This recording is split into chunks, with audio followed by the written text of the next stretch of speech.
I'd like to call this meeting to order. Planning Board pursuant Mass General Law, Chapter 38, Section 20, hereby informing all attendees a video and audio recording will be made of this meeting. If anyone else wishes to record, they must let the chair know. First up, approval of minutes. You did your job, table those. Thanks. You're welcome. Come on, you know I'm kidding with you. Correspondence, we have a whole folder here if anyone cares to. Sheringham, Stockbridge, Lennox. Those can always be amusing. Next up, we'll do a public comment. I see Kathy Hall on Zoom. I'm here. Yes, Thing I have to say is just be prepared for Lee Founders Weekend, September 19th to the 21st. And we're planning all kinds of wonderful things, so stay tuned. Thank you. okay, thanks. Site plan review, 49 Railroad Street. Wow, Hi there. hello. Set this up.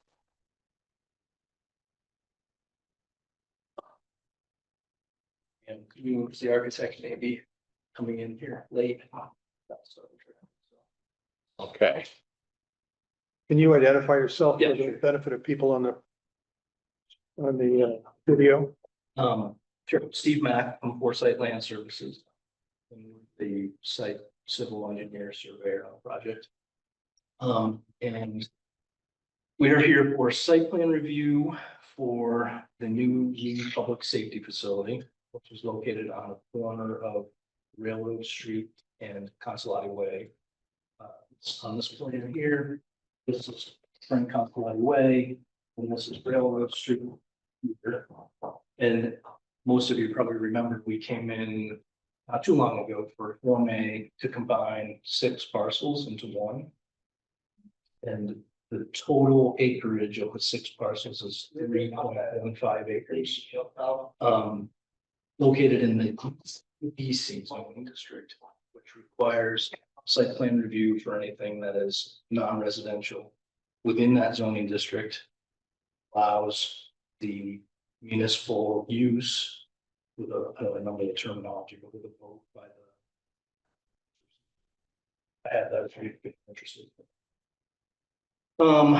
And as you know, the existing parcel contained the Biazin shop, municipal storage building, DPW, Board of Health offices, the municipal salt shed, Quonset hut, and then many years ago, the Bullseye Club.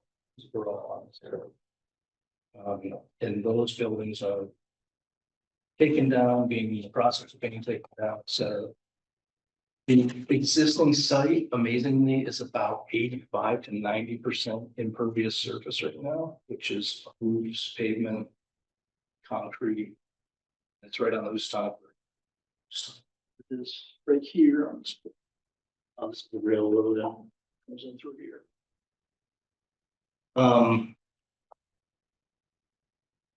So the proposed project is going to take all the existing infrastructure that's there now, move it and construct what is shown here as the proposed safety building. The southern half, this is south here, this is Consolati Way, the other street, the post office is right here. This portion of the building is the police station. This portion of the building is fire and ambulance, and then in the middle here is a community.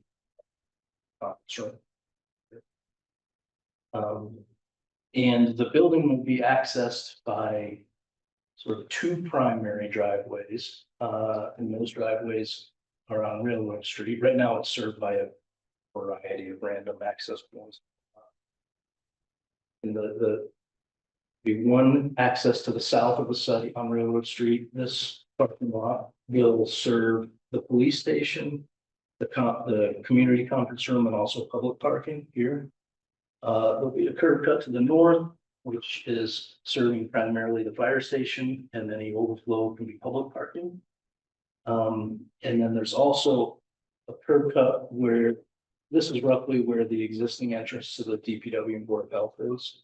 And that's going to serve a gated portion of the property, which will be intended for employees, first responders, equipment storage, et cetera. And that'll be fully gated. There'll be an access to the north, and access to the south. And that'll allow employees to park back here. No, just to pause there while we're on it. Then those gates, I assume when there is a call, they'll open automatically. They're automatic open out. Yeah. And then you need a key reader to get in. Yeah. So if you're authorized, you can punch in your code. Yes. So, yeah, that's down the road Yeah. for convenience, but I envision that when they all come in for a call, that's would be where they'll end up. Yeah, there's reserved police parking here. So Yeah. just like they have out here, this is police. Fire bays are all located right here. Those are 50 feet off the edge of the road to the building here. And then, like you said, if you're responding to a call, you come back here. Yeah, The property's served by water, town water and sewer. There's a new fire main or water main located on Railroad Street that will be connecting a new sprinkler line, domestic line into the new 8-inch main on Railroad Street. There's a sewer main that comes right through the western part of the property, will be tying into the for sewer. There's a slight increase in the sewer usage with the facility that town's capacity to handle it. Stormwater management, like I said, we're in the riverfront of the Housatonic River. We submitted to and received an order of conditions from the Conservation Commission for the work within their jurisdiction, which is most of the property. So we're reducing impervious surface on the site by about 30,000 square feet, which is a big reduction in impervious surface, which will help infiltration and stormwater quality. And also, interestingly enough, the Housatonic River is considered a cold water fishery, so we can't discharge any untreated stormwater. So we have treatment units located on the site to treat the stormwater before it flows into the river, even though it's a redevelopment project. What does the treatment consist of, Steve? They're proprietary treatment units. It's called a Coltech CDS 1012 unit. So it's the stormwater flows into the unit and it goes through a variety of like location is one section, so like floating debris gets captured, and then siltation is another section that gets captured and then has to be cleaned. They have inspected quarterly, usually cleaned daily. Thank you. Let's see. Site lighting, I provided a site lighting plan with the package, which meets the requirements of the zone. And metric one, there's zero foot candles on any side or rear property line. We do have some light through here along Railroad Street just to provide sort of safe access for the fire. It's in the Like one of the last. third fold out packet. Do you guys have that? I see it now. Can you describe the lighting from here? Yeah, sir. So we have series of pole lights, which on this plan is shown by this tool here. I don't know if you can see those. We have 1, 2, 3, 4, 5, 6, 7, 8 pole lights. And then around the doors and at the bays, the vehicular bays, they'll be building out to light point out of the ground. And I think those are shown on the architecture. We all point downward and have Those are all downward directed. Yeah, and the cuts are in the packet as well. So this is the sort of. And So you're showing on a lot of these, you're showing up to, looks like the largest number at C is 1.3 something or others. What is that, foot candles? Yeah, there's some 4, I think 1.4. below 4, and then at property lines, it's required to be 0.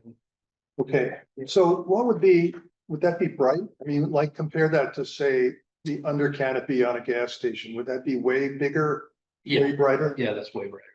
Okay, so what would that be, like 10 or 20 or 50 foot candles estimate? But a lot more. a lot Yeah, more. I think you wouldn't want to go less than 2, say, for like critical areas, pedestrian walkways. I don't know actually what the community gas. Overall, it's a modest lighting plan. Honestly, yeah. We're trying to minimize the number of lights too, so we don't have like. Meeting will go. So that would be safe. That's what it's designed. And the wall packs too are all down. Right.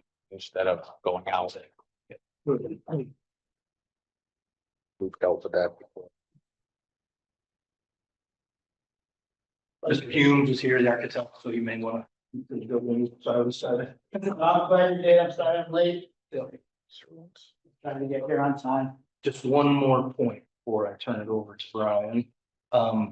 We reviewed the properties within 200 feet of the council, and it's 99% commercial mixed use, some apartments, on the upper floors of the buildings. I don't think there's any primary residential uses.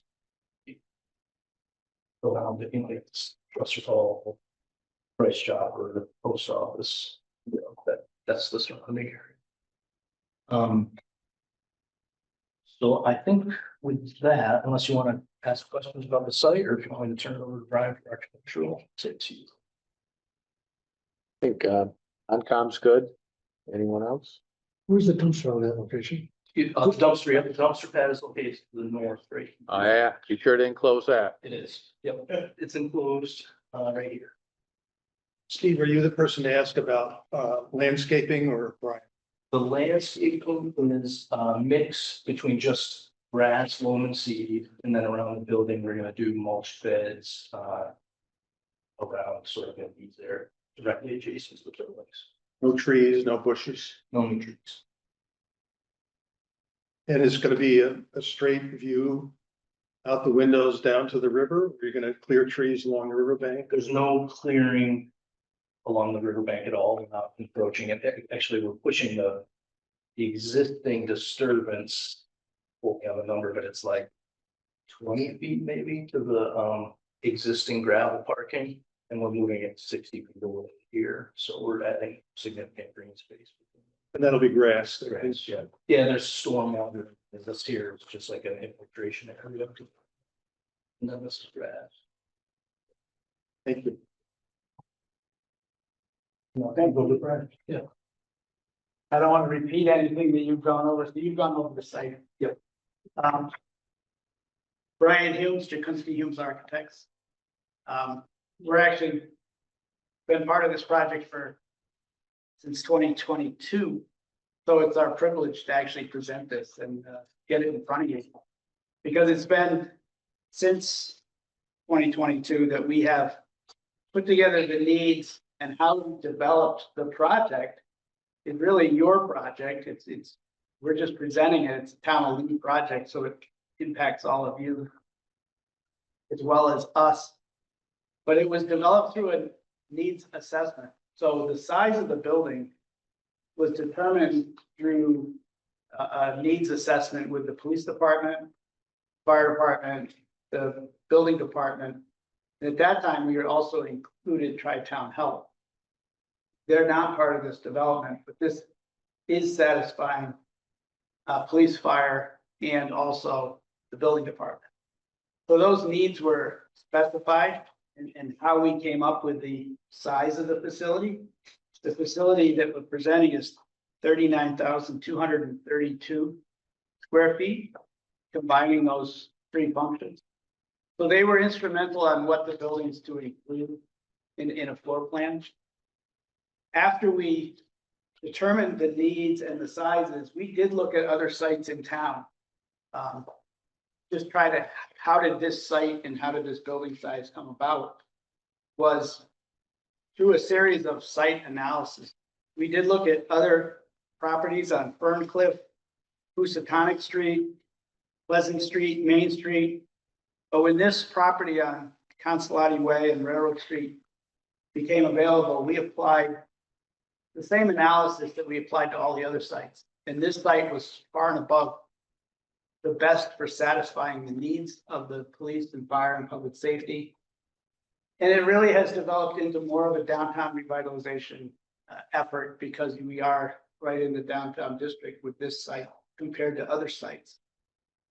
The other sites had challenges for size or location or response. This one really rose to the top as far as size. In order to accommodate what the needs were, accommodate the public access and public use of the space. In addition to the staff needs and the fleet vehicles that come along with the police department and the fire department. So it is designed for 20-year growth. And we completed our schematic design in 2023. In 2023, this was the document that we had presented. And along with it, 2023 is this site plan. And I'm glad Steve got his colored up. Because you can see from 2023, there really hasn't been a lot of shift in the concept of how this was all going to come about. In 2024, in May, this went in front of the town for a referendum vote, which was supported by the citizens based on this site plan and based upon this overall first floor plan. And at this time, we're at 37,750. As I stated, the application right now is at 39,232. And that small 1,400 square feet increase in space was really, we had to widen the area of the apparatus bays to accommodate some other functions in the bays. The floor plans, and I know we presented the floor plans, but as you see them now in your application, they're all full of dimensions and notes, and they're a little harder to read. But it's the same plan fundamentally as you saw in October of 2023 or the referendum in May of 2024. So I did want to bring this up, that it's the same project that's been anticipated, and it's the same project that's been funded, been approved at referendum for funding. It really hasn't undergone a lot of transition from what we're presenting now in your packet. The red area is fire department. The tan area is the building department space on the main floor. There's going to be a main entrance point for fire department and building department. On this being the north side. The police department is in blue, and their primary entrance is going to be facing the intersection of Consolati and Railroad Street. This is the entrance at this location. So each entrance is serviced by public parking on both sides, whether it's police business, fire business. But it also supports a public use because in the green area, there's a training classroom for both use by public safety agencies.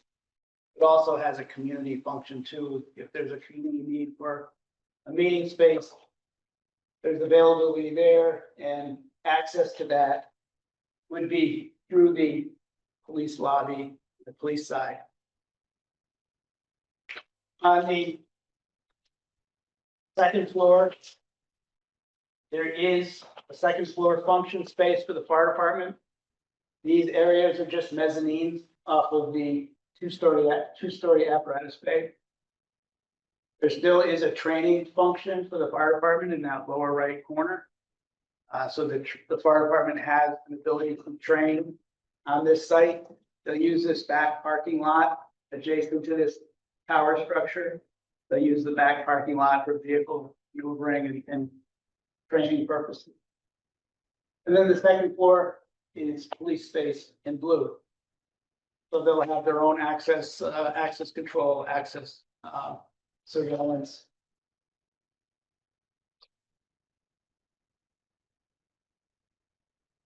if you compare the elevations that you have in your packet to what was presented at referendum, again, there's really no big shift in design. One of the things that we were made aware of for your project in Lee was the desire to make this look like it fits into your vernacular, your architectural style. There's a lot of comments that I received about the fire department that was recently built in that architectural style.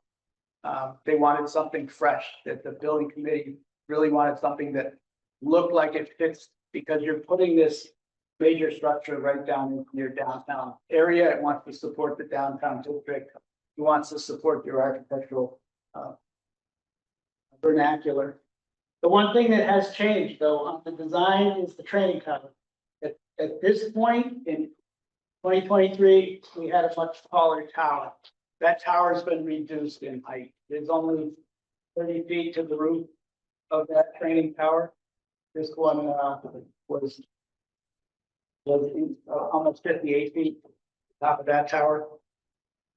So our maximum height on this building is 35 feet, and that's really to the midspan of the slopes, and the training tower is not going to be any higher than the building. You won't see it from Railroad Street. It'll be on the back side of the building. So you won't see this. It'll have a flat roof, which is back at 34 feet, but it's back. They say it's back in this portion of the site, this portion of the building. It won't be seen from any of the public areas with the flat roof. This is the only section of the building that will get a flat roof. Everything else will be pitched roof, architecturally compatible with the style of the building. So I just brought these just because it really hasn't changed, and it's a little easier to read than what you see. What you see is what's being proposed at this time. It's what's out to bid, and what's the building committee's looking to take numbers on shortly to come back and see if it meets the available funds. So that's the architectural solution. We have the main entrances of the police department. This main gable is going to be a brick elevation. So we're going to have masonry elevation to the front entrances. The rest of the building along the front will be a clapboard siding, 4.5 inches exposed to the weather. Across the front, the building committee has made the decision to make that a vinyl siding, but we're matching all the traditional detailing of the window detailing, shutters. They're going to be aluminum clad, single hung windows on the exterior. The apparatus entry doors, these are the latest in firefighting apparatus doors that they actually side fold open. In the rear of the building, we're going to put traditional overhead sectional doors that you're used to seeing. But in the front, this is their frontline response. These doors open sideways as a bifold opening, and they clear the span in about 1.5 seconds. When you're trying to do the sectional doors, they come up at a little slower pace. And when somebody's looking to leave the bay, that's a lot of times what happens is they don't wait long enough, and they're taking off what's on the top of the trucks. It could be a light, it could be other gear. It's sheared off if the door is not fully open. There's been a lot of instances of that. So the way these open, they open bifold and they open horizontally. That way the entire opening is cleared. They're not worried about what's on the top. We have a 14-foot high door, 14 feet wide. So everything's going to clear going out the bay. And we have adequate depth on the apron before that vehicle hits Railroad Street. So we have clearance off the apparatus bay doors before they get to the edge of Railroad Street. And then they can make what is probably going to be a left-hand turn most of the response. Just coming into this area, coming into the intersection at Main Street, then they're limited on directions. So anything coming up to that intersection would be going right. So anything having to go north, they'd be coming out and going north on Railroad Street and then meeting up with Main Street. About a similar location that they're exiting Main Street onto now. So the fire department's very satisfied with this location, very satisfied that this meets their ISO ratings for response times. It really doesn't alter the community's response, and that ISO rating has to do with insurance and insurance for both homeowners and what's the response times from the fire department. So they're very satisfied with the location for the fire. For police, they're very satisfied with the location because the response for the police is not typically coming from this location. If the police get a response call, they're typically already on patrol around your community, and they would dispatch a vehicle in that area to go to the response. You'll see very little high speed off of this site for a police response. Because the vehicles come back here for shift change, and that happens twice a day at shift change. They'll come back at a slow rate, they'll leave at a slow rate, they'll go patrol their areas, and then they'll get dispatched to different activities around the community as the need arises. So what the police department are looking for is an identifiable location. If anybody needs them or needs assistance, can they find the police department? 24 hours a day, 7 days a week, 365, this building's gonna be open. There's gonna be a light on downtown. There's gonna be a police presence downtown. And there's gonna be ability for people to find this building and ask for assistance at all times of day and night. So that's what makes this an attractive location for the police department. They're not having to find it in another remote area of town, right here in your downtown. Very similar to the way they operate now. Most of the traffic during the day for the police department, it's low volume. They don't get a lot of visitors, and the visitors they get are short term. They're either in for a record, they have to retrieve some information, they might be seeking direction, but it's not a long duration unless there's a organized meeting. And those seem to be small numbers during the day. The biggest capacity they're gonna see here is any training that happens in their training classroom, and that could also be a community event. But other than that, it's what this parking lot is having to endure for police and public access. And if moving the police department over to the new location is gonna free up spaces in this parking lot, because they're taking spaces right now. And so it's really a win-win that you will gain additional public access spaces here for town hall without having to take up the fleet vehicles within this site. Appreciate your time. Thank you. And both Steve and I are here for any questions. Thank you. I'll go around the table quick. Conrad? Yeah, just some real quick questions. I know this has been worked on for years. And I know that a lot of the engineering's already been done, stormwater management's all been worked out. You know, I have to look for any of that. Couple of questions, the parking on the south side, you said something about public parking on that? Is that could be, This is for public, this is public access parking. This is public access off of Railroad Street. nice, There are a couple spaces that are down here that are gonna be designated for police use. And the reason that they want to designate these is this back lot is gated. Anything coming to this back lot from this location and this location is gonna be restricted through gates. Vehicle tags, so if you're a fleet vehicle or staff, you will have credentials to get through those gates.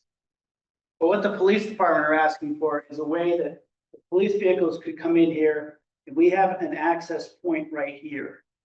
So the police department could pull up to the vehicle, to the department, come in a controlled access entrance, and then come in for information to go back without having to go through the process of going through the gates, waiting for them to open, waiting for them to get back to the street.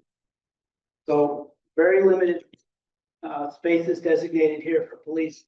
And the other designation on the other side of this lot is for future EV charging stations for electric. As part of the energy code, we have to accommodate provisions for electric vehicle charging. Will it take the place of the public parking that you illustrated here?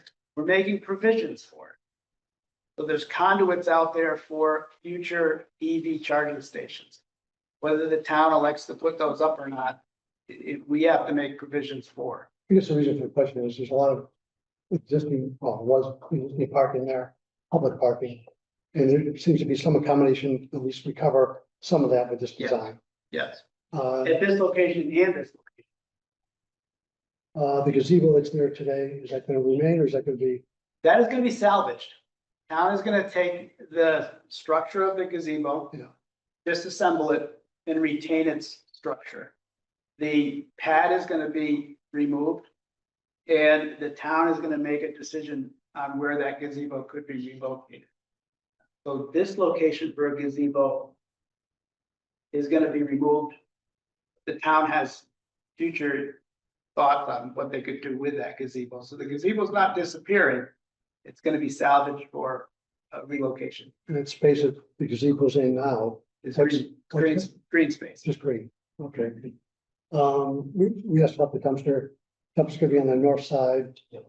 Is that enough turning radius to get a It is, that good equipment driveway's, in there to front lot? that driveway's extra wide, the ladder truck and whatnot. So we'll I assume also. Fire truck. We don't have a ladder truck yet. Yeah, they're already hoping. This designed for turning radius is Yeah. for the biggest vehicle they can keep. And that turning radius would be for this entrance, this gate, this entry point, and then access into those bays. The large turning is not for this location. This is for police, use police vehicles design. This would be for a returning apparatus to come here, or most of your apparatus would be exiting onto railroad, going out. There's fire trucks and ambulance. you see. Correct. Yeah, this is all been, Been through. Oh, yeah, so I have nothing else. okay. Can I have something? I'm sorry. In a second. You're the public tonight. Ow. Ah, wow, I got to do that. That was fun. I don't really, I don't really have much. I guess, you know, where those four, police spots are that you just showed, what's the reason why that doesn't connect for an access way for an exit in that lot? There's a grade difference here. We need to accommodate grade differential between this Okay. lot and this entrance. So there is a rise that happens in grading. They level out right here at the control gate. But we didn't want to put public traffic also exiting into the aisleway for emergency vehicle exits. So we want public to be controlled at this entrance and exit. We want this to be restricted access, restricted only for emergency vehicles. So it'll be signed at this location, do not enter authorized vehicles only. It's also at this location because of the gates back here. So, but this is not a public access. So, so if there's a call, police or fire, and it's south, and they have to gain access through Main Street, kind of, you know, up the railroad street there. Yeah. Like, is there gonna be like some sort of emergency light that is flashing there, that emergency vehicles are coming? Not a part of Traffic?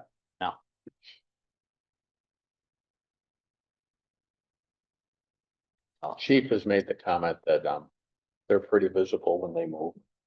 So, Yeah, licensed sirens work pretty effectively. and you can, that's not too tight coming out of there for a truck. It seems tight sometimes in the summer, but it's not bad. Dave? Just on side, You're done, Dan?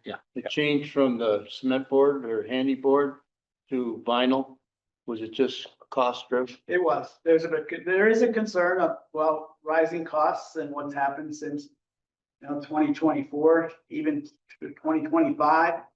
There's some uncertainty in the market right now about what the economy is gonna be. Bidders have to anticipate a bid amount, plus you're gonna be in construction for 18 months. So there is concern about meeting the available budget. So that was a decision that was long and hard discussion from the building committee. We're taking bids on the project with vinyl siding. We need to understand, and the building committee needs to understand, what is the cost of the project. So that's another reason why not a fully landscaped project at this point. Doesn't mean that it can't happen. We have multiple beds here. We have potential for plantings. But we just like to see at this point, what is the budget? What is the bid? Is there such a thing as a commercial, vinyl? There is, and that's what's been specified. Takes care of me? Peter? I like the architectural style. I guess I may have even said that 2 years ago. I don't know, I still do. You may have. Your lighting plan looks good. I'm glad to see that it's not gonna be landing pad kind of lighting. It's gonna be modest lighting. I'm glad to see that. One of the things we're supposed to review is signs, compliance with the sign bylaw, and I don't want to get into tonight what the size of your signs are, but judging from your elevations, looks like those are pretty modest too. And not out of compliance, at least in spirit, with what the commercial people in town have to put up with from the sign bylaw. So that's all plus. I do have a couple of miscellaneous questions and one concern. I think I remember the last time you appeared before anybody in town that I was present. You talked about elevating the base of the building in anticipation of floods. You were using some flood hazard materials so that things wouldn't rot and have to be ripped out if there was a little bit of a flood, a 6-inch flood, say, across the site. Is that still in the design? We have added a 3-foot base of masonry around the entire perimeter of the building. That base banding is masonry. That was also for just conditions of rain and splatter and things hitting the base of the building. But for actually floodplain, flood elevation, it was actually less impacting on this site than we originally anticipated. Steve has it marked here in this dotted line. So there is a base elevation of 894, or at 884. 884. So we have this up at 890. We have this at 893. So we've raised the building out of the flood elevations that you see here. So we're less concerned about that flood. We are more concerned about just the duration of the materials at the base of the wall. From normal rain and moisture. Yeah. Okay. So there's really no anticipation of floodwaters on the site. If that happens, that's gonna be bad. That's a big event. Yeah. Okay. Traffic on Main Street, when fire trucks roll out, turn right on Railroad, turn left on Consolati, and want to turn right on Main Street, is there going to be any sort of traffic control there, or red light or anything like that? It's just going to be the sirens that are going to warn people, It is. and the fire department's happy with that? They are satisfied with that, and they feel like their lights and sirens, actually, they're gonna be doing it in a controlled way, that they will make sure that they can make that right turn. I think the fact that they're not making a left turn at that location is also gonna help with traffic. It's only gonna be a right turn event. It's not having to cross over and take a left. That's gonna happen going out to the other location on Main. Sticking for a minute with that right turn, are they going to swing into the northbound lane at all, turning right? Or are they going to be able to clear that corner? do you They think? feel they have the turning radius that's required. Okay, good. Peter, have you ever seen them respond to fire now when they come out of Central Station? No. They're very professional where they put their people, they leave people in the street to stop the traffic. Oh, And the people that are in the street jump on the truck as it's moving down the road. exciting. Yeah, it is. My final question and concern is with landscaping. You may know that we have a bylaw that says that if you put a parking lot next to a road, we want you to put landscaping in between. And we have enforced that against commercial properties on occasion. it looks to me like on Consolati Way, we're not complying with that standard, with that little narrow triangle on the upper right there. It looks like that's just grass. There's a road on the right, and there's a parking lot on the left. We do have the existing trees that are gonna be protected and remain. Oh, okay. So we have a maple, a spruce, there are trees here that were falling to be protected during the construction. So they do have to protect the drip lines and maintain those trees in those locations. That answers my concern. Thank you. That's all I have. Is the bird feeder still gonna be in those trees? It's there now. No, that is, that's why I'm asking. The dumpsters over there. Yeah, the only one I have, is the plan that at the bottom of your picture, it'd be the west, that parking lot. Would that be mainly staff? Would their personal vehicles parking in there? Cause that's a lot of parking lot for, This No. area of the site is a proposed carport canopy. yeah, That's being bid as part of the project. There's also conversations with the town about whether that's gonna be built or not built. But the concept within that space would be for police fleet Okay. vehicles. Have a covered space, there's potential for solar, EV panels. Yep. At this location, so that's still in discussion. Back here is a standalone storage building, storage shed for police equipment that is not suitable to be putting within the building. They retrieve things. There could be gas powered equipment that they seize as evidence. They may have it. They don't want to be storing that in the building. So they need a place to put it. It's to the rear behind this proposed carport. The rest of this is going to be for administrative staff, vehicles, and also police and fire staff. That's gonna be the remaining spaces here and Okay. here. And those, we had to design for the capacity for a day shift plus a change of shift. So that satisfies the need for both fire and police on a Sure. change of shift basis. gotcha. Thank you. Okay, Chris, did you have a comment?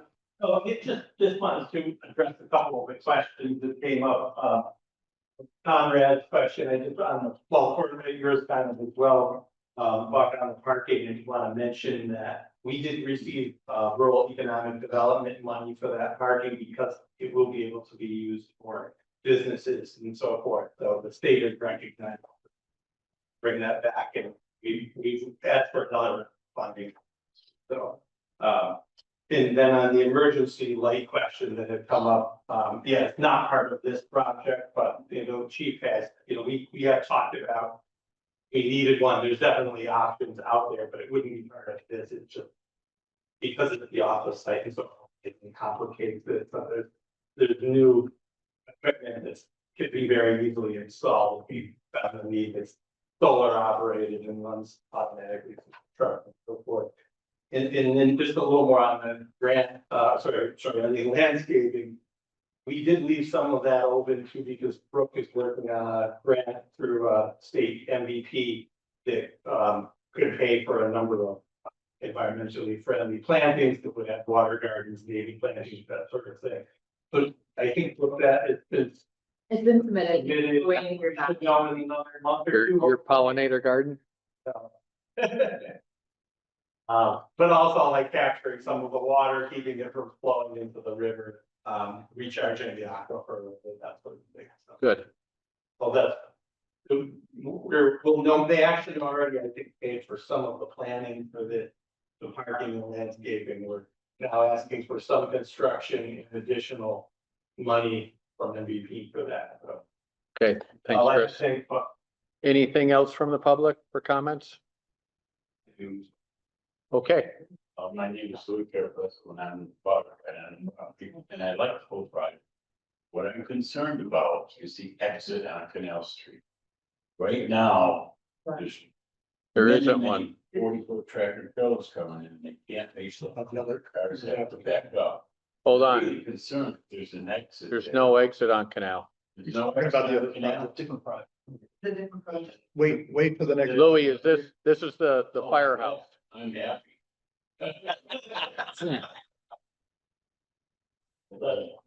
All right.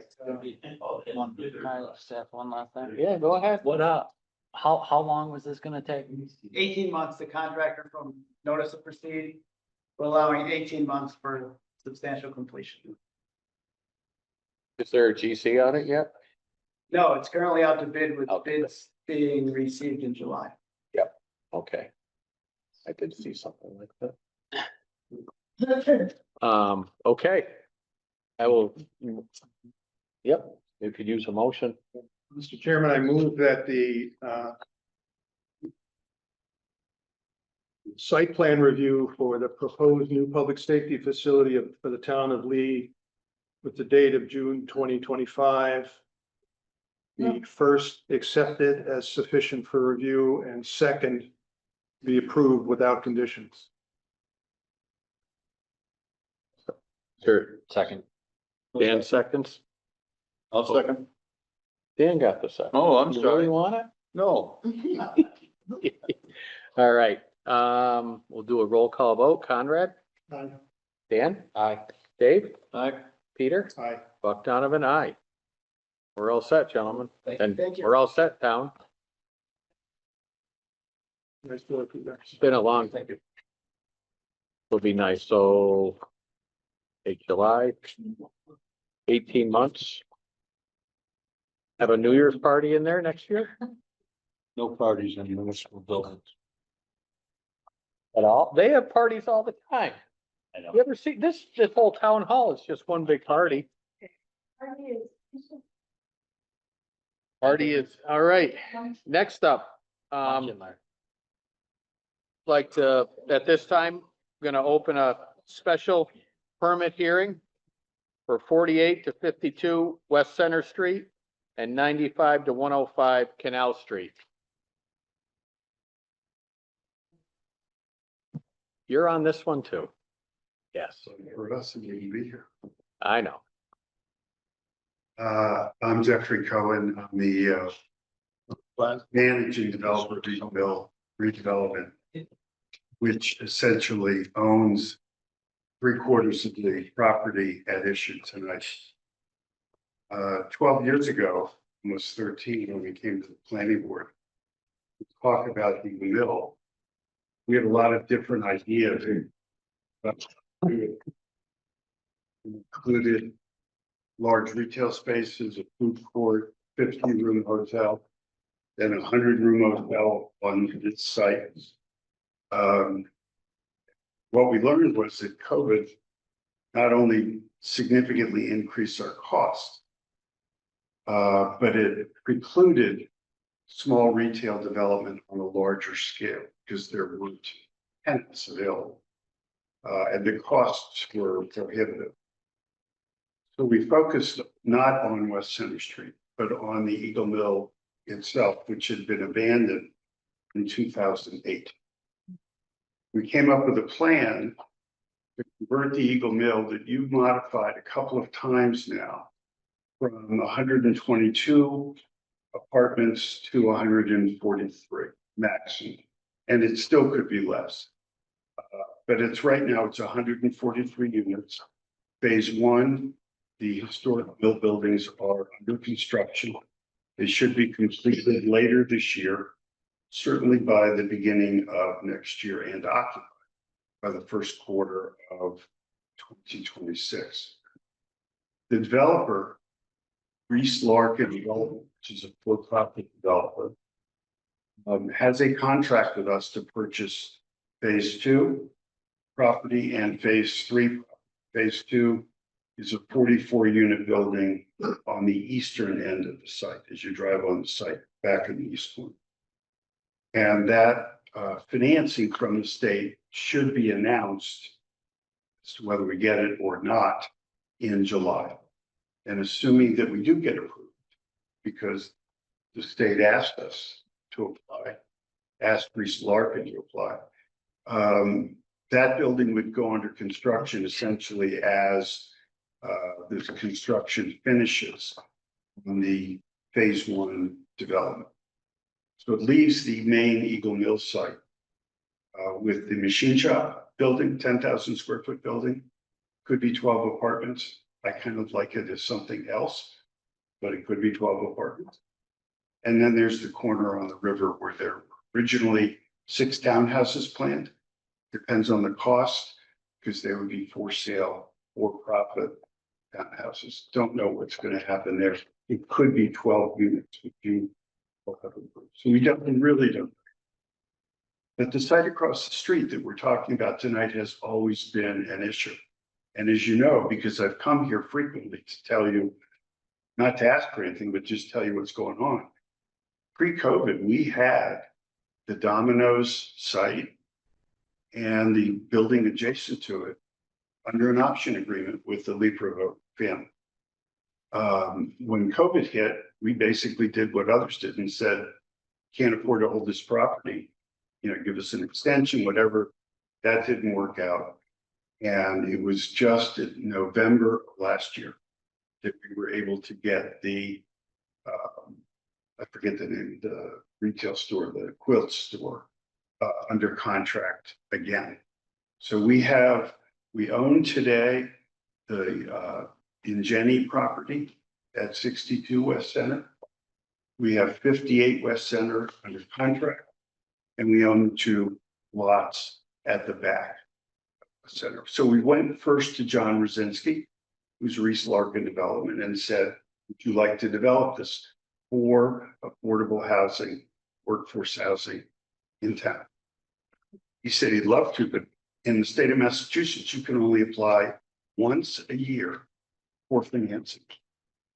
And if John would have taken this on, it would have been probably 4 years before we could get that site even applied for.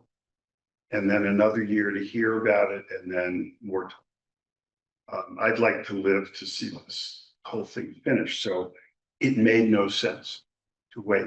And at the same time, the Community Development Corporation of South Berkshire approached us. I was on their board years ago, so we're familiar with each other. And they were looking for a development outside of the Great Barrington area, an opportunity to develop more affordable housing, which they've done in the past. So it was a good fit for us, and we entered into a contract, many conditions, just as we did with Reese Larkin. Same scenario, where we, on their approvals, will sell the land to the CDC, and they will be the developer of the property. So I'm here to basically introduce a little bit of the history.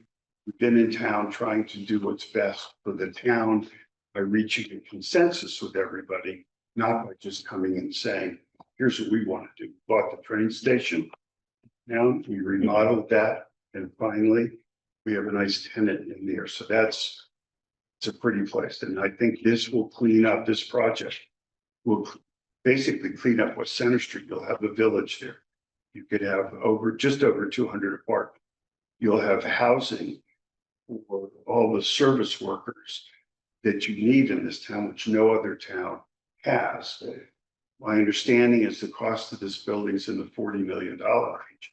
When you add that to Eagle Mills development costs, you're having over $100 million. $100 million spent in Lee to bring housing and jobs and people who need a place to live.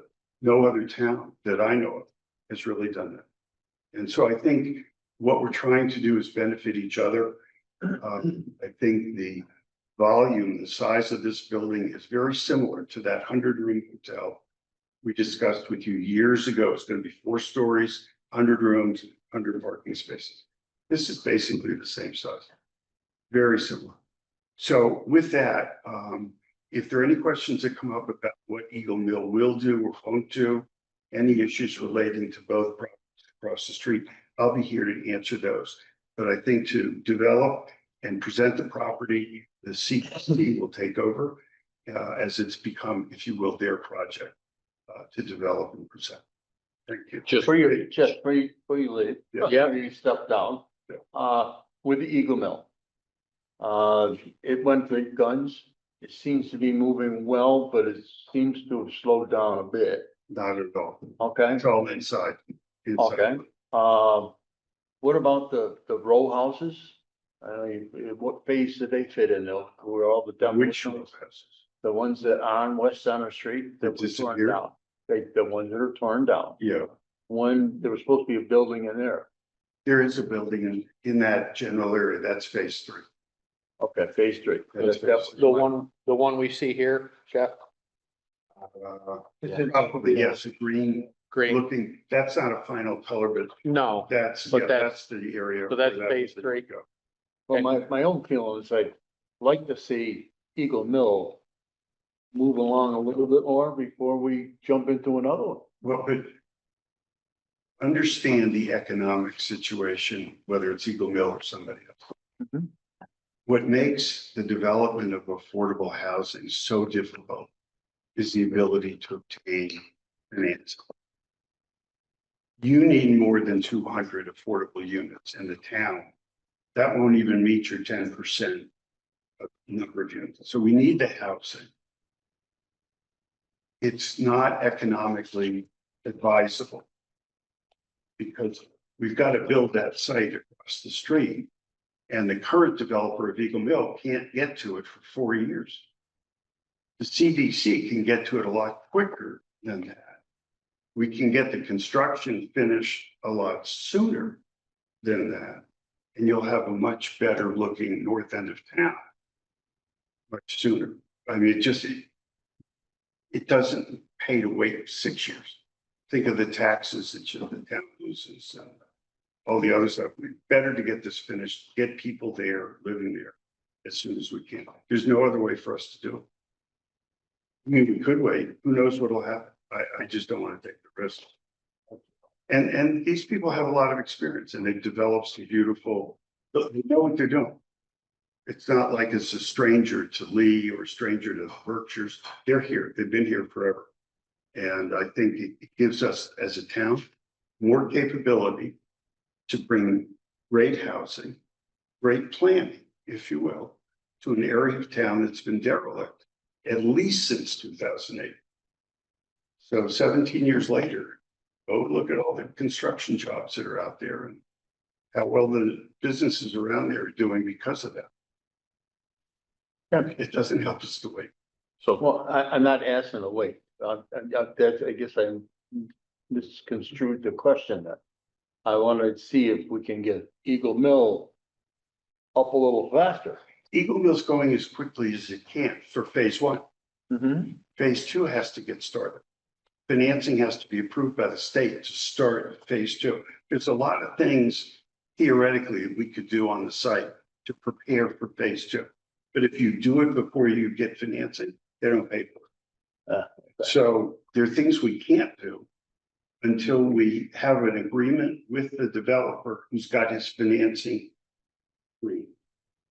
We did do the demolition of the houses a little bit, but it made a big difference to everybody in town. So we're going as quickly as we can. Dan, do you have a quick question for Yeah, Jeff? it's just a quick question. I know we go over the numbers all the time, but of these units you mentioned, I know we're only in phase 1 and I kind of looked at the select board meeting and you mentioned 56 units. Of those 56, how many of those are affordable housing?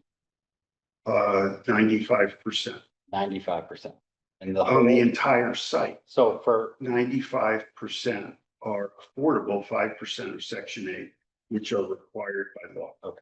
There are no market rate Yep. units there. There could be 6 townhouses. I kind of doubt it, given where construction costs are, but don't know. Right. Yeah, thank you. But they're all affordable. So, you're basically turning this project over to the CDC. We developed the first plan. Yeah.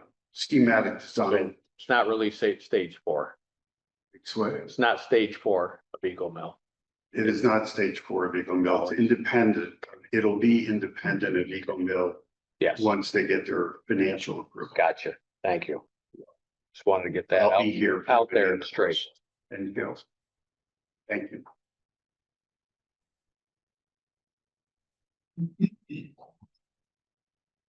Good evening. Thanks for the opportunity to present to you. My name is Jim Harwood. I'm the president of the board of CDC South Berkshire. Stephanie Lane is our executive director.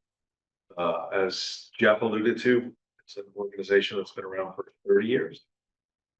I've been involved with it for over 10.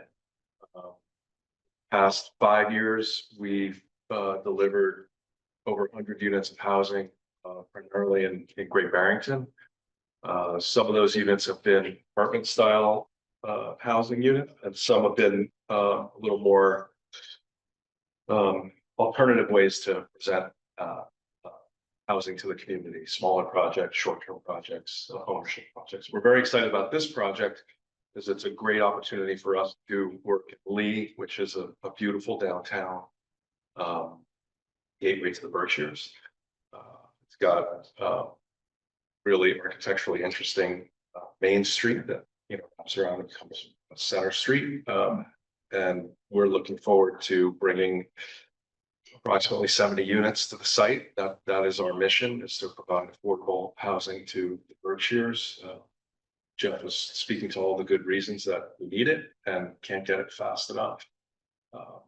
The architect that's presenting tonight is a known entity to us. Our last big project was done with Nick Elton, and was great success. I drive by it probably 3-4 times a week and couldn't be prouder.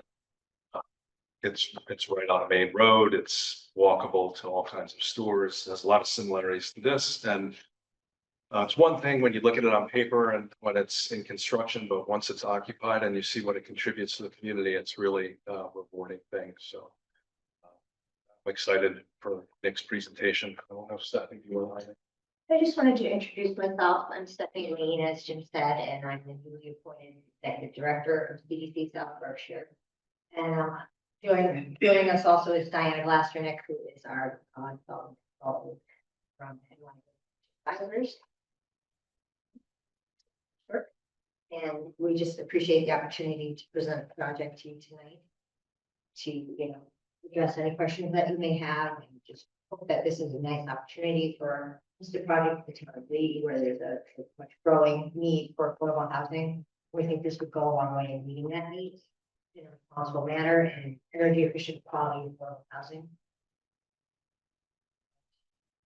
Thank you, and look forward to it. Please, we'll get to try to lead. That's going to be this job. Thank you. So Jim, could I Yeah, just sure. clarify a couple of sort of legal foundational things before we get too far in? So as I understand it, we are here tonight considering the application under our bylaw section 10.5, which allows, okay, should I wait to this? I'm here. Okay, I just want to set the foundation here before we get into that. So 10.5 says that the planning board may grant a special permit using for a development or redevelopment project in the DCBC zone, which this is in. That's correct.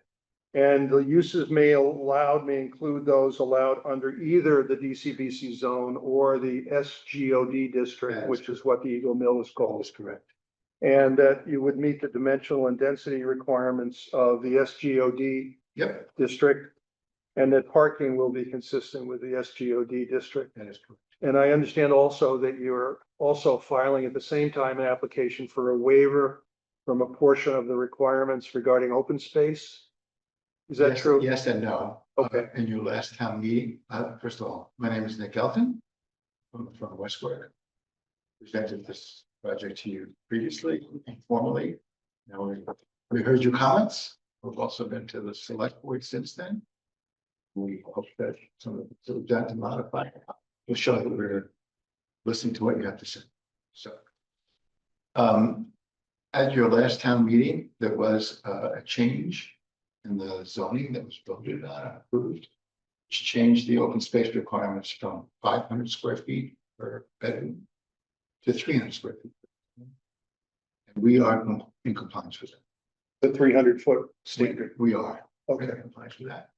However, the Attorney General isn't. So technically. So how should we handle this, Nick? Do you want us to approve conditional upon subsequent Attorney General approval? Yes, that's what I'm suggesting, but I want to hasten to say I'm not an attorney. I'm just, All right, so but Just- you don't need to go below 300 He square is. feet. no. I used to be. Used to be. I don't have a current license. I don't know. Okay, good. So it's mainly then the 10.5 special permit that we're doing tonight. That is correct. And we're applying the 300 square foot open space requirement That is, on the assumption that the Attorney General will approve our wise decision at town meeting. but I think Chris could probably. Chris could have commented on that. Okay. I All right. believe that they're supposed to do it by the end of June. I think I heard August. but- We've had, What we wish is June. they, They they don't move fast and the more you ask them, we have found the slower they move. So, I also want to just mention that Dan Blaisdell, who's an associate member, is filling in for Peg Byron tonight. Okay, And so we do have a 5-member board. And so the vote on a special permit normally is requiring a majority of 4 okay. out of 5. So that will be our standard, I believe, tonight. Or Tonight, if we get or there. Whenever we get there. You'll need 4 affirmative decisions on the special permit. I just want to mention that one of the members of my staff is attending this meeting, Emily Yu. Her name is there anyway. And the reason that she's attending. Sorry. The reason that she's attending is because in the eventuality that we have modeled the site 3-dimensionally. And if you want to see a dynamic presentation, in other words, walking around the site. That's She's the- beyond my she's the- capability. So that's why Emily is here, so. Just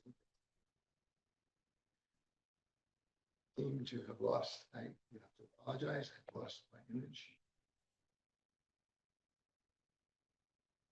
There's only one. No, this is the right one, but. It's it is.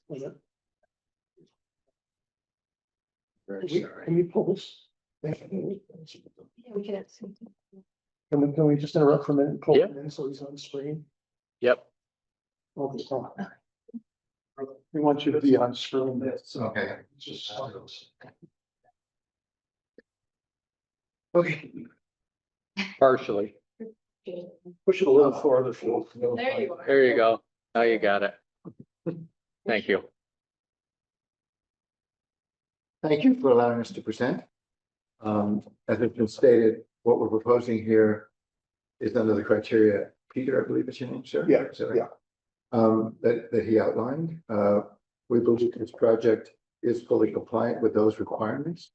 So it is at the board's discretion to determine if the project that's being proposed here is a 69-unit project.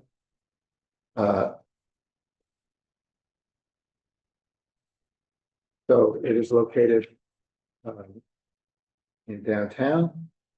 This is Main Street here. I don't know if you can see on my cursor up above. It turns into West Center Street. It's comprised of 3 lots that front on 2 lots that front on West Center Street, 1 that fronts on Canal, and then a second lot that is across an area that's part of Canal Street. That is an access point to the railroad. That is also respect. So in total, it's approximately a little bit less than 84,000 square feet, which is just under 2 acres. It is in the downtown business corridor. And that enables it to meet the or to be able to apply the requirements of the smart code.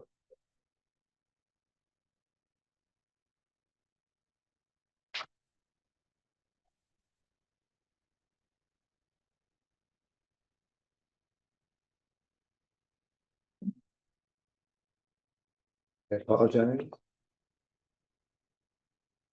This is a lot different than the first design. Yeah, I hope so. Well, I mean, exterior is floor Right. plan, so. So I just outlined the lots. You can see that. This is the site plan, and I'm going to go through it real quickly. The site plan proposes it's directly across from the Eagle Mill, and in fact, it's virtually exactly right across from where the Eagle Mill entry would be. We'd like to discuss at some point with your town, the possibility of putting in some sort of a lit pedestrian access, something where you push a button to allow people. There is currently a pedestrian crossing there, but we would like to maybe beef it up just a bit, but that's the determination of the town. The site is composed, the proposed development is composed of this larger building, which is a 4-story building, as is permitted by the smart growth overlay. And the majority of the face that faces towards West Center is 3 stories, in keeping with most of the other buildings that are downtown.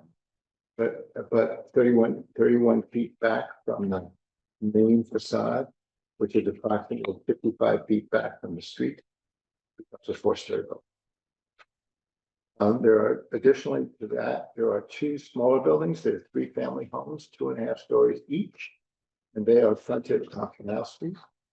And the reason is that this portion of Canal Street, where you can see my cursor operating, is a series of, I believe it's 7 houses that are in this area, or 7 residential properties. And most of those are 2-story or 2.5 story. And we are trying to reinforce that as a residential street. So that is why we're doing smaller buildings back there. They compose, there are 3 2-story, 3 2-bedroom units. There is a total of 69 parking spaces, 1 per unit, which is what's required by the smart code. There's 5 additional parking spaces for the proposed commercial use. The commercial use that is about 1,423 square feet, and it requires 500 square feet per parking space. That would be 5. So we have a total on the site of 74 spaces. There is a possibility of getting some slight overflow parking on the Eagle Mill site. We have currently a main entrance right off of Center Street, and we have a rear entrance for the residents to use or come in. They park along the, park in the back. They're presumably not going to go around the front. They're going to go in the back. There is a courtyard in the back, which we're trying to preserve an existing hemlock tree that is 40 feet, 36 inches in diameter. And to do so, we are keeping this area as a raised area because we are lowering the site slightly to for the floodplain, because the buildings will be occupying some of that floodplain area. So to accommodate that, we are lowering and creating other other places to accommodate that, so as to do what they call compensatory storage, so that we have as much storage on the site as there is currently. In addition to that, the site, we're offering the tenant amenities of a tot lot, which is located right here, and a lake drilling area with a small structure that's covered, and a series of tables, outdoor tables as an amenity for the residents. And finally, we're proposing a community garden, which we've done in some of our other developments in Great Barrington. So we'll be happy to show it to you sometime if you'd like to see it. The site currently, the requirements in the zoning code are that the buildings must be set back 10 feet from the site on the front, rear, and sides. We are fully compliant. Currently, there's also proposed the drive-through. We've met with the fire department about this already. And the drive-through is designed so that a fire truck can drive through. You can see that the turning radius that are shown on the site plan, or your site plans that you've seen, and also the turning radius on Canal Street is also set for the. And the height's okay there too? And the height is way exceeds it. We have a Doesn't full look it, 22 but- feet under there. But Oh, really? But we're putting in Okay. decorative metal. Okay. Because we are eliminating the bottom. We're also we're abutting the track. The track is to our east. The track at its closest is about 10 feet from our sight line. We are not building that close. We're trying to concentrate most of our building on the other side. And we have already talked to the Housatonic Railroad, who is the operator of the train lines. There's currently one train that you probably know this better than I do, but this is what the Housatonic tells me, that there is one freight train that goes through in each direction, 1 per day. So, and that's it. They are projecting that they will have a passenger train once a day. Not once a day. Once a day on the weekends, and it's not clear about it during the week, but yet. I'm not an expert on what they're proposing, but they're saying it's about 3 years out. So we are working with SK Design as a civil engineer, but we have done a preliminary grading plan to show that we can accomplish the floodplain issue. This is not in the wetlands, so that's not an issue.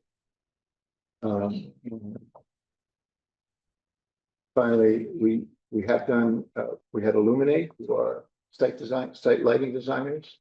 And so the site lighting, which we've shown you, it meets the criteria that the town has.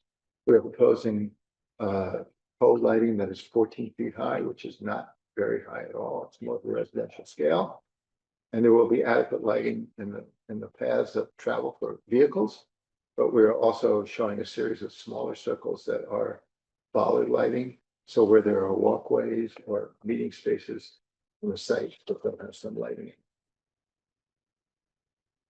So I can go through this in detail, but this is the basement space.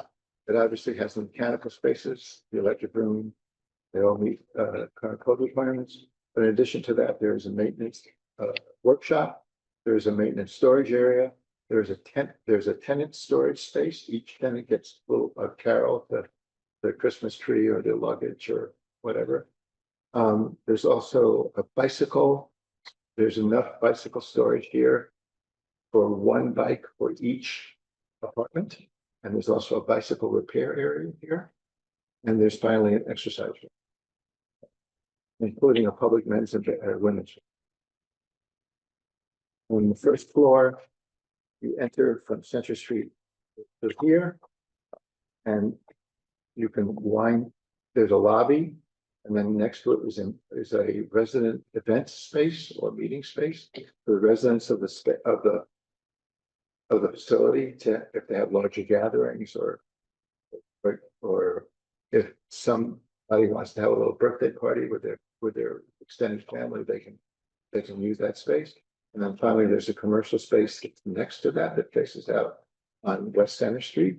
And that is right now not determined. It could potentially be a small retail space, or it could be potentially offices for the CDC or for some other organization, or potentially a daycare center for the residents of the building. This is the second floor. As you can see, it's all living units. And the space that you see on the bottom, right down here, is the top part of the pass-through where the vehicles go through. And then this is the third floor. So this portion right here where my cursor is, that is built over the passageway where the vehicles drive through. And as you can see here on the left, which is the south side, the building begins to step down. In other words, it drops away. It's only 2 stories here. And the reason that is because it backs up close to the residential houses that are in the back. And we're trying to respect the fact that not having a 4-story building, we need to get over that. So that's why we're stepping it. You'll see we're stepping it on the 3rd floor so that it's only 2 stories high. And then, whoops. Okay. And then on the 4th floor, you can see it steps again back there. And also what happens is that we have a large portion here that has a common deck. It's available for the residents to use. And it also has a couple of private decks for 2 of the 3-bedroom units. Sorry, I neglected to mention. This is 69 units. There are 21 1-bedrooms, 41 2-bedrooms, 7 3-bedrooms. Okay, and we are proposing to certainly at very minimum meet LEED Gold standards, but we're trying to passive house standards for this. This is going through the passive house evaluation now. And, which is sort of a little bit higher level in terms of takes into account the energy use, but also the production of the building and what resources it uses in that process. And finally, the carbon footprint during construction and the carbon footprint in the long term. This is proposed right now to be an all-electric building. So it would be heat pumps for the units. and the other common spaces. And it would be heat pump assisted domestic hot water. So this is the view that you see when you're looking at it from West Center Street. So you can see, first of all, what we showed you last time has evolved quite a bit. The pinkish reddish material that you see on this is supposed to be brick. I don't think we had it all before. And it has a portion of it that's 4 stories that faces the building. It's more of a embellishment or an accent architecture, call it what you will. It has a very gentle arch over it with a standing seam metal roof. And it makes reference to some building downtown, which I'm going to show you in a minute. And this is the area where people would be able to drive through or walk through. There'll be a sidewalk also on the right side.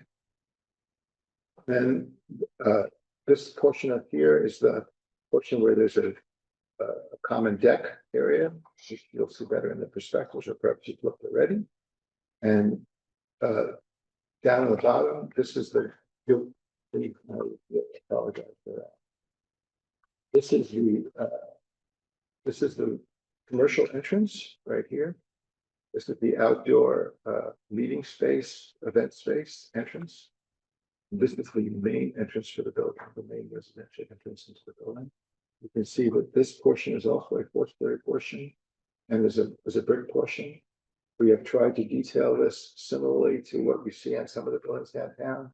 So there are highlighted inset tiles. There's corbel on the top. There's pilasters on the outside, and I'll be showing you another building similar to this now.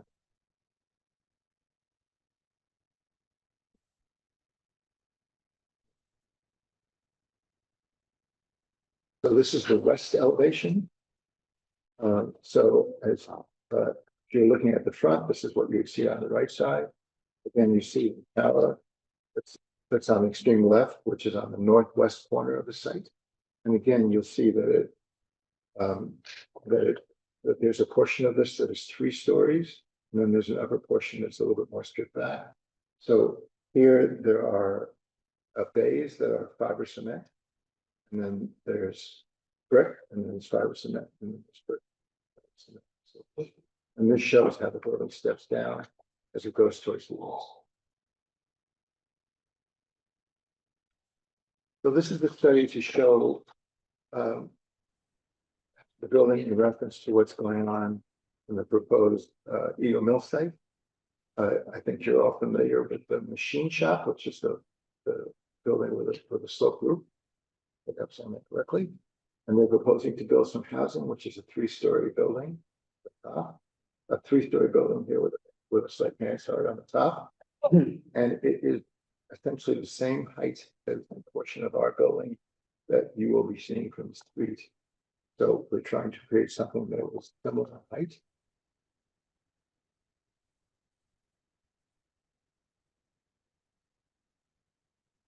Okay, so I'm showing this is a series of images to show you the buildings in the context. This is looking at it from the southwest. Obviously, it's an aerial view. This is the larger building, but it's stepping down.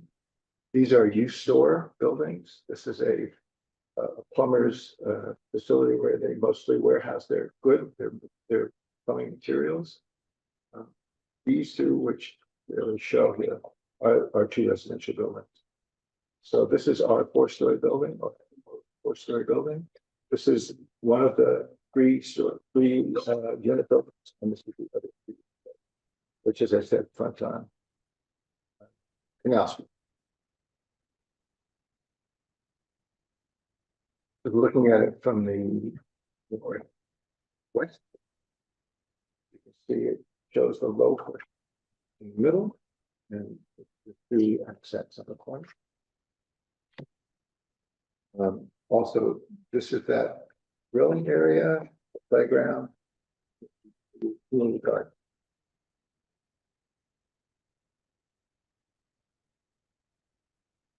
Looking at it from the south, sorry, from the northeast, as you're coming from down, where's the northern sky?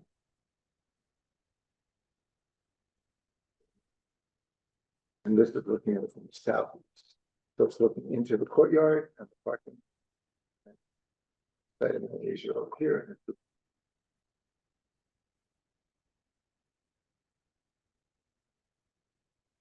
Yeah, what's that one?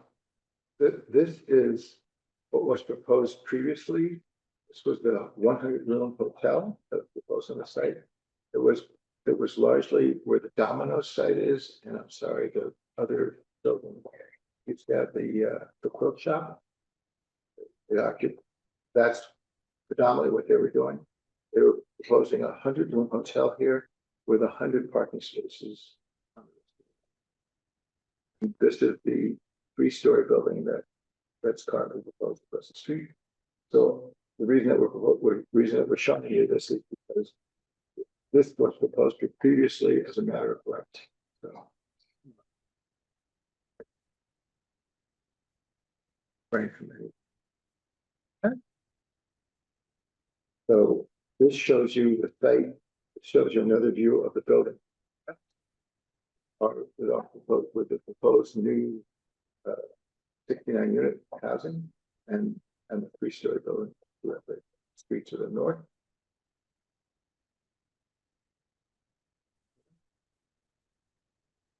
So this is a view looking at it more straight on as you're coming up. This is a view looking at it, looking from the east to the west, looking down West 10th Street. With a building on the left and the 3-story mansard on the right.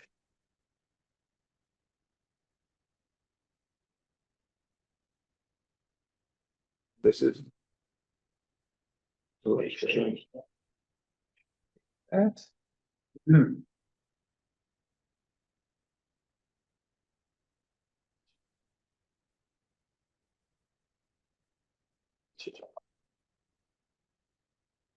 So this is a view looking down so that you can get a sense of the deck above, the common deck, which has a single entrance into the middle. And we're showing it with a series of tables. I'll hide that fence. Sorry? I just, you know, if you're gonna have affordable housing and you have kids, you know, I'll hide that little. That would be a 48-inch, 48-inch trailer. So it would be about the height, this, a little bit higher. Had for a few seconds, 3-year-old. He's the insurance guy of the group. Got the lawyer, insurance. We got it covered here. Well, the code requirement is, to be honest, is 42 inches. Right, no, I know, I just worry. Right. And this is not a climbable, this is not a climbable, you know, this is not horizontal structure. It's a mesh that's tight.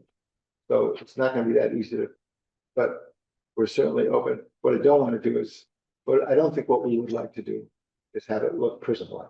I don't think we want it to look the farthest it could be. Because it's not a prison.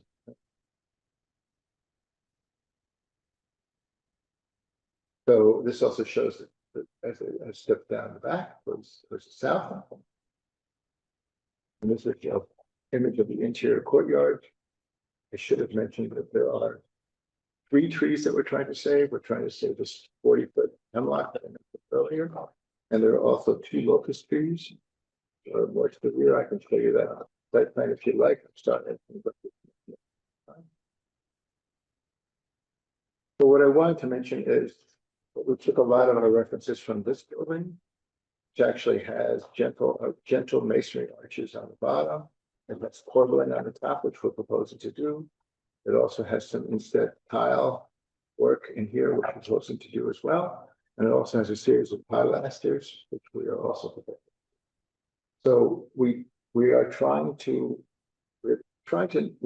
make a building that looks like it was, I'm sorry, unlike maybe your new police code.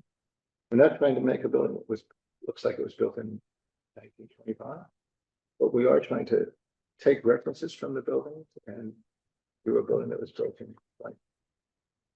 And the only reason that's in there because there's the metal siding that's in there is the okay. I also have floor plans for the little building, but happy to go through it. So I'm here to answer questions. Comments. Just what you want to do. I'm sorry, I should have also mentioned 72,500 square feet in total between this bigger building and smaller buildings. And as you may remember, we informally presented for to you this project that's even earlier, I think in September of last year. With Jeff, we presented a different scene, got 5 buildings and more gabled roofs. And that actually had 75,600 square feet, so this is actually less square footage than that. Right, I think we're gonna start off by going around the table for just here, us first, then we'll go to the public. And we'll see where we're at. For you guys, I highly doubt that you'll have a decision tonight. But we'll see where we get. Conrad? Oh, First of all, this is a special permit application. Yes, That's what the application said. Special permit application. The permit granting authority is the planning board, and usually the planning board works the special permit aspects of the project and the major site plan or minor site plan, in this case might be, but they're both done concurrently. So we do have a good representation of what's needed for a special permit. But anything to do with the major site plan approval, you deal more with stormwater management, final grading, specific landscape plans, definitions, what kind of trees, species, numbers and all that. Which a lot of that is not, it's just missing in this. So I just want to say that your application as advertised is for special permit only. It's not for a site plan approval. So I can respond to that. Yes, that is correct. Because in talking to the town planner and the town manager, felt that we should come in to get as soon as possible because of the timings. We're trying to just fund the deadline in October. So, back it up. There's a lot of pieces that have to happen. But I will also say to you that, as I mentioned earlier, SK Design is currently working stormwater management, site utilities, and so forth. And in response to your comment earlier, that said, That's why I'm probably won't saying. get a final entry today. And that's why I said that, because there are, like Conrad saying, there's We're some hoping things to be able lacking. to submit that additional material. I think you have another meeting in 2 weeks. I think we're hoping to submit that material before then. We also have a landscape designer who is in the process of doing that right now too. So, and I have a few other, there were some things that I gave you about traffic, which I'd like to discuss. So the expectation is you're looking for a special permit and a major site plan approval. Well, if you want to give it to us tonight, that'd be great, but I know we understand. No, I will. And yes, It is, we're doing it concurrent. Yes, just like, yeah, Okay. we're doing, yes. Uh-huh. They kind of mesh No, in the same, so, Well, the code says you're supposed to. yeah. That's why I was going with that. The applicant seeks a special permit in compliance with the zoning code section 199-10.5. It also says that the redevelopment project is within the DC-BC zone. that's correct. The applicant suggested interpretation that under section 199-10.5B, smart growth overlay standards that could be applied relative to those proposed uses, dimensional intensity, and for parking. So I guess what I'm trying to understand here is the property is located in the DC-BC zone, but it is not located in the smart growth overlay district. That's across the street. That's true, but this code clearly states that if it's in the downtown business zone, in the corridor, it is permitted, you can apply the smart growth. Well, that's what I'm trying to understand the interpretation, because it could be looked at both ways. It says that in the DC-BC zone that you can apply, if you're in the smart growth district, you can apply those provisions That's correct. in that overlay district. Again, you're outside the overlay district, so I'm not really sure All that No. calculation should be done. No, No. He's in the overlay. No, he's not. no, I'm not. Across the street. No, it says if he's in the DCBC, he can use, That's right. so basically, instead of rewriting the entire zone, it's like, if you're here doing a development in DCBC, use these guidelines, the smart growth guidelines. You can use those. Instead of rewriting an entire chapter of the same thing as the smart growth. It was just worded to Okay. use the smart growth. Yeah, I wasn't around when that was done, so that's why I'm No, that's I'm trying to how, read it here, it just seems like. You know, it might be a stretch to say that this is in the overlay district, and it's it's not. not a really, it's not an overlay. It's not an Well, it's not, overlay. it's across the street. Not in the Yeah. overlay, But It just says if the zoning says if you are in the DCBC. And It's you, as though it were. yes, you treat it as though it were. Well. You use the- You're you allowed use to use the criteria. You- of the Exactly, small sorry, growth. yes, you use the criteria. That's what I'm going with that. You're Yes. allowed to use the criteria if you're going for a special, if you're going for a special. Mhm. Okay, so. We're accepting that. You can use provisions. Relative to density and number of units and all that. As it would apply in the overlay district Smart growth. and for the smart Yep. growth overlay. It can be applied in DCBC zone. Automatically. Special permit, Under special permit, not by right. Okay, and we're all good with that? Okay. Yeah. But you can see where question arises, right? Absolutely. Total land area is what, 84,000 square feet? 84,000. None of the plans indicate what the property size is. Yeah, you know, you're right. I have asked the surveyor to show it on the survey and you're right. I mean, that's why. I didn't, I mean, I might have joked earlier, but we didn't honestly expect to be able to walk out of here today because we don't have everything. But we do expect to have everything. You have the inside, you've got the, you know, the open space in there, so it's all in there, just. Right. I'm trying to, I'll piece this property. Okay, right, no, Okay. absolutely. And that'll get corrected in the next round. Again, I had a bunch of questions regarding site plan elements, but that's really under the major, I'm not even gonna get into that. It's up to you, I mean, Well, no, we're gonna get into utilities and stormwater management and. Yeah. And. I can tell you that we've done a lot of work on it. Oh, yeah, I'm sure. I mean, I've met with the civil engineer 5 or 6 times and. This is not my first rodeo either, so I've done this stuff before, so. But at this stage, I that's can not. probably answer a lot of your questions, but I'm not. Okay. But it- I mean, I think that Jim Scalise from SK Design will attend it. Okay, And you're aware of the items you are missing, pretty much. Oh, yeah, very aware of what's missing.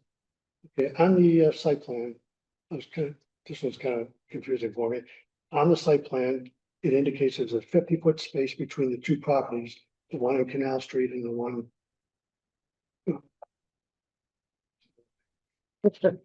Well, let me just show you where it is. So you've got this property here. Right. And you have this property here. Yeah. And this is part of the town right away.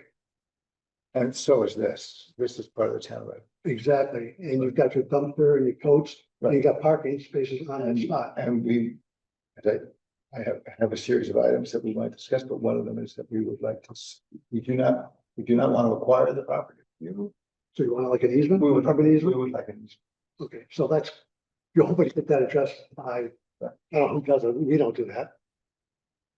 Who's you gotta talk to, I guess, To get an easement for their project from the town, oh, like what it is?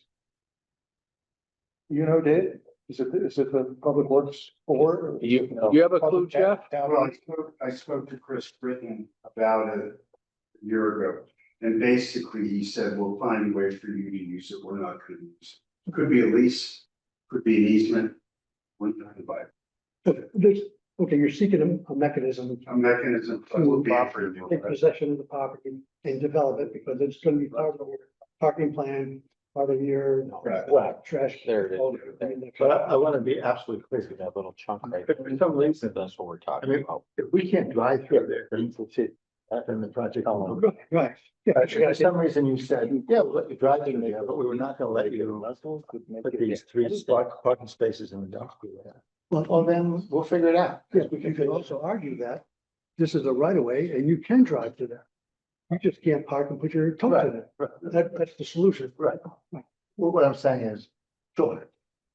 Do we prefer to have it? Yes, of course we prefer to have it.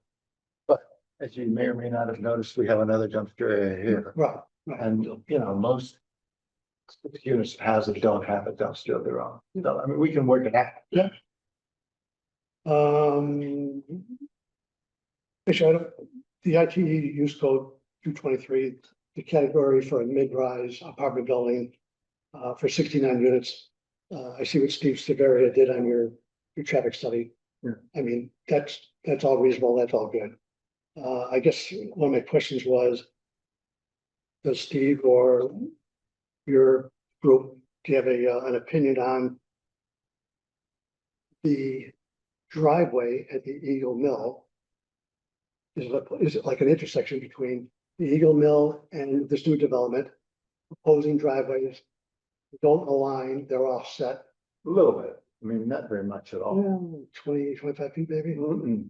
Yeah. No, let me. Okay, You got this point here, and this point here. I mean, first of all, these guys have 3 lanes of travel. And here's where the support is. Yeah. That support going across here. Okay, I see what You you're see saying. what I'm saying? I do. So it's Okay, just a considerable offset. okay. I guess the question is, you've got a primary driveway on the Eagle Mill, you have a primary driveway and a new development. They are offset and they are contiguous with a train track with the gates. I don't know what the answer is, I'm not even sure what the impact is, Okay. but basically the trip generation that you expect on Eagle, the trip generation you expect on the new development with the offsets and that proximity to the gates. Can we get an opinion from Steve Right. on what his thought is, if that's acceptable? Right Okay. turn, left turn, over the tracks, that kind of thing. Yep. It's a question. I It doesn't have to be answered tonight. hear. Okay. There's a blank space between. Have to really come here again, between the side of your building here. And the supports. Yeah. Between here. Yeah. And the support beams, the support columns. Yeah. To support the area above. This whole area here, there's no parking there. It looks like it's just being paved. There's some consideration being made of putting landscape into that area. Yeah, however, the honest truth of the matter is what I saw. And we said, oh, you know, if you tell me that I can't park back here. Yeah. The reason that I knew that, the reason I knew that I could give it up is because I knew that I could always add in a few more spots here. Yeah. Probably. Right. But yes, the answer is that we certainly, You see what I'm saying? I'm a tree hugger. I'm a landscape guy, Yeah. so we don't have the landscape plan yet, and we don't, so, but we will. And if we have an opportunity, I want to protect this. I actually want to make this a community that, It also protects the support buildings. actually, I'm probably going to move those support columns out a little bit because I'm way at the 10th setback, so. Okay. Appears that you got 74 parking spaces on the property, plus 12 additional parking spaces allocated across the street for the Eagle Mills development. Will these 12 assigned parking spaces at the Eagle piece be impacted by the Eagle Mill Phase 3? In other words, if you ever do build the Phase 3, are these 12 spaces going to be impacted by that Phase 3 building? Let me answer that. Short answer is no. The longer answer is there'll be many spaces on a lot more than 12 on the Eagle Mill development site during the day. Yep. Than there will be at night. And the only time they potentially need parking spaces is during the day, depending on what they do with that 4,000 feet of community space, whether it's an office or. So I don't even think. 1,500. Well, when you add it all together, it's about. But it's 1,500 of commercial space and then there's a potential office space. They're never going to need But we'll have areas when When we get there. So then, along that same line, if there's gonna be 12 parking spaces dedicated for this building over on the Eagle Mill property, is there gonna be a recorded permanent easement? probably not, because those spaces will be made available to the residents at Eagle Mill at night.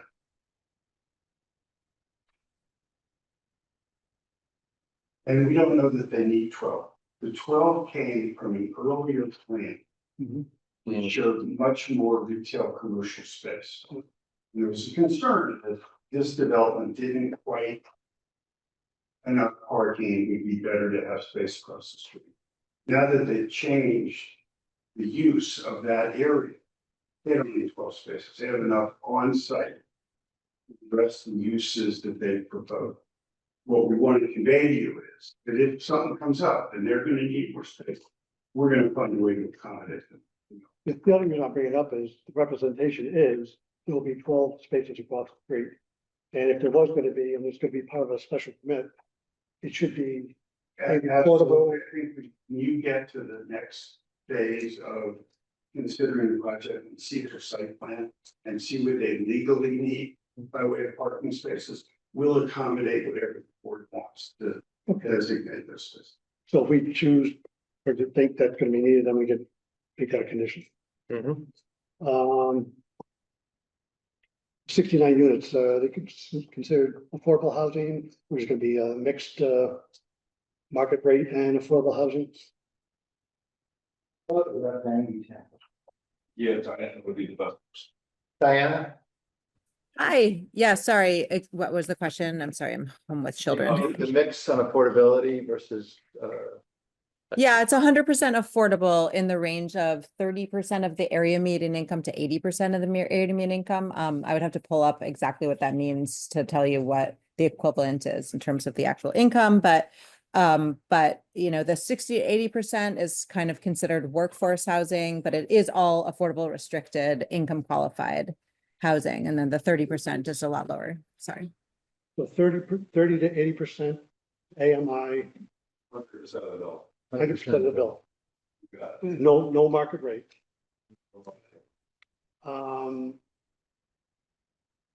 Estimated construction cost, I think somebody said was 40 million. I had to give you some time. Okay. What would be the expected real estate tax impact to the town with a $40 million development? Diana, did you hear that question? I'm so sorry. I need to hide from my children right now. Oh, what was the question? Question is, what might be the impact on real estate taxes for the town? On a $40 million project. Impacting whose real estate taxes? How much would the town benefit from this project? Basically is what? In tax revenue? In real estate tax revenue. Well, that's Real actually a estate. conversation that we need to have with the town assessor and Ah. others. Yeah, because Of course. honestly, like the state is looking I'm here. for the town to contribute. Can you still hear me?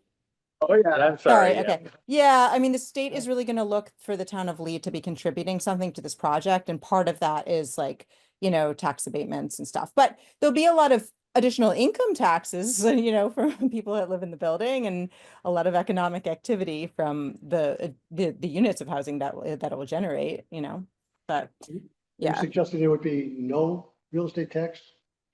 Oh, Your thoughts? I am definitely modeling it with real estate taxes right now, but it helps the project to be awarded the funding from the state, like the more give the town is able to provide on the real estate taxes.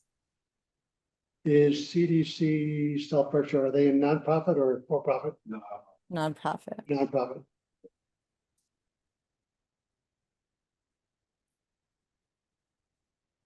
So you're gonna have that discussion as we go along? I don't think we're prepared to make the real estate taxes part of. I think we're now. Thank you. Something that. Yeah, separate, It's fine. Conrad. Overreach was. It's just more information. Okay. You know, we're looking at the benefits of the development on the neighborhood. Yeah. And, you know, traffic, all that, so, the real estate tax impact is part of it also.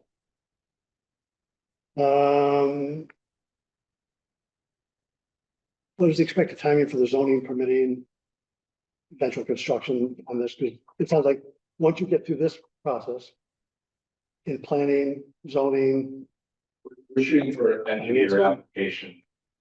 Finance. But reality is, it's likely to be postponed 6 or 12 months in terms of being awarded financing. So we're probably talking about construction in years, 2 years, 3 years, depending on the finance. 2027. I think 2027 is. Yeah, Is we're looking at range of options as possible, so they want us to really start. We want to start it tomorrow. We'd love to do fall of 26, but. I don't think so. Orchestra is gonna play pretty soon. What? The orchestra is gonna play pretty soon. Okay, so. They got a bunch of questions, but they really be more on the major site plan of it, so. Yeah. You just leave it at that. Well, then they're not prepared for that. Exactly, that's why, Yeah. it goes along. Yeah. Dan? Well, yeah, no, there's a bunch of questions, but, I guess a couple things that the select board brought up. So they asked you about the 10 feet, and the suffocation kind of some of the things in Great Barrington to feel street level. Any thoughts, maybe moving the building away from Main Street a little bit? We were right able there? to determine is that the path that the property line is not as the back of the sidewalk. It's about 10 feet further out. I don't know this exactly because the area of the street is about 55 feet, which is considerably wider than back of sidewalk equivalent on the other side. So there's more space than, and that I'm trying to seek clarification of that from the surveyor. But I did this myself. I was like there, like that's traffic, and I had a tape out there trying to figure it out because I know that the area I think is 52 feet, and it's certainly not 52 feet from the back of, from the back of the two sidewalks. From the back of the equivalent to sidewalk. There's no sidewalk. On this side. So it's not as close as it appears. But This one. How does it compare to the buildings that are up there on the screen now? well, obviously the buildings downtown. Right up against the sidewalk. There's no 10-foot section. So these You have a grass section between the building and the sidewalk, we do have a landscape section. and that is, will maintain. Well, we're doing that in our set. Yeah. Which is, our setback is 10 feet. Yeah. And then I believe there's something on the order of about 5 more feet. And then there's a sidewalk. It might be 10 feet. I mean, I don't really know. Just trying to see clarification possibly there. So it's at least 10 feet from the sidewalk, all parts of that that large building. Oh, it's Is that the way to well, the understand that? setback is 10 feet, so I'm not allowed to go. Right now, I'm asking you, the actual plan, the distance between the building and the plan and the sidewalk is 10 feet or larger, is what your statement is, as I understand. That is correct. Okay. Thank you. This actually shows a sidewalk right on the property line in your survey. Yeah, but as I said, when I spoke to the surveyor, they said, yes, we need to verify that because street right of way is one. But I don't have that verified, so I'm not going to try to represent it differently. So, I live on that side of the town, so I go up and down that hill and past the mill at least 10 times a day. We have a lot going on that side of the town. And this might go to Jim and the CDC. Were there any other sites in Lee that you guys might have looked at besides this one? We got a lot of stuff. Not exactly just this meeting. Well, entertaining sites, but I mean, some of the other sites you have a public safety building going on. There's the supermarket that seems tied up in, that's been 7 years, 10 years, and seems forever. So I mean, there are other sites in town, but this seems like the best. We've looked at every site, even with to develop other. And this is as good as the place. Remember, you're essentially in an urban setting. It's not a country. It's in a town, and the buildings tend to be within a certain distance from sidewalks to the building. You really can't step them back. That's more. Doesn't work. Because you gotta provide other services behind the building. Yeah. That are more, you can't see the rest of it. And I think if there's anything that the neighborhood saw now supported on the street ones. The townhouses on the opposite side of the street really define that face of the street. They're down now, they'll be back in another form. And if you look past this lot to what you see, the train tracks, gas station, storage. Buildings that have been repurposed for light duty manufacturing. I think this is gonna bring back a residential scale consistent with your downtown. You know, you go lots away, exactly for that. So it's planned.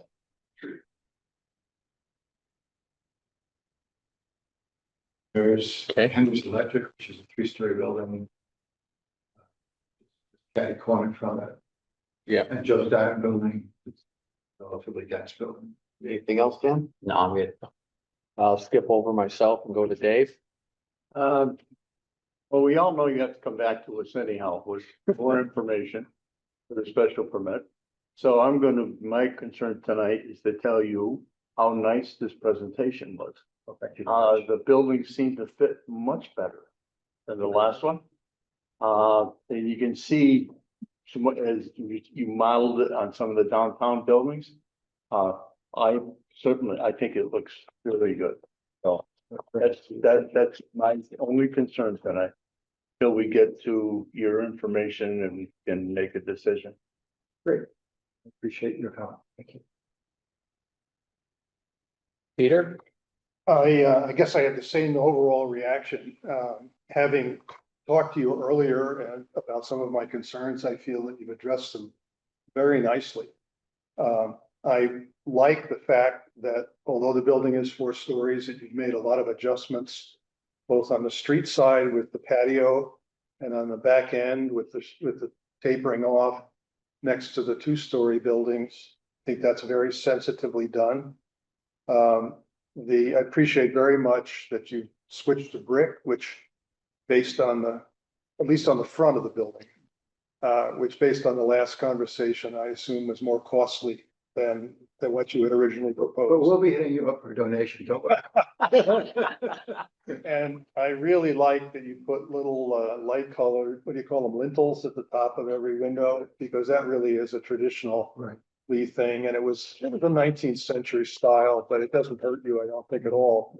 I've incorporated it aesthetically. I think it's very nice. The pilasters are the brick columns that stick out a little bit. That also adds a little of interest. The siding, I mentioned the siding, the windows. In terms of what we need in town, this really does meet a need. We need housing, we need affordable housing. We need places for people to stay who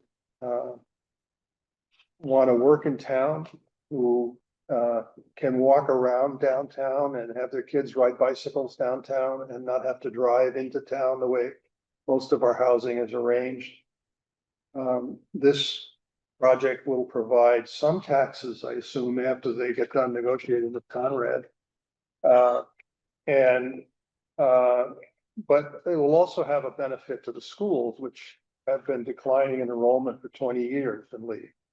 And there'll be children in these units, no doubt, and that'll help the schools. So I think there's a lot to recommend this.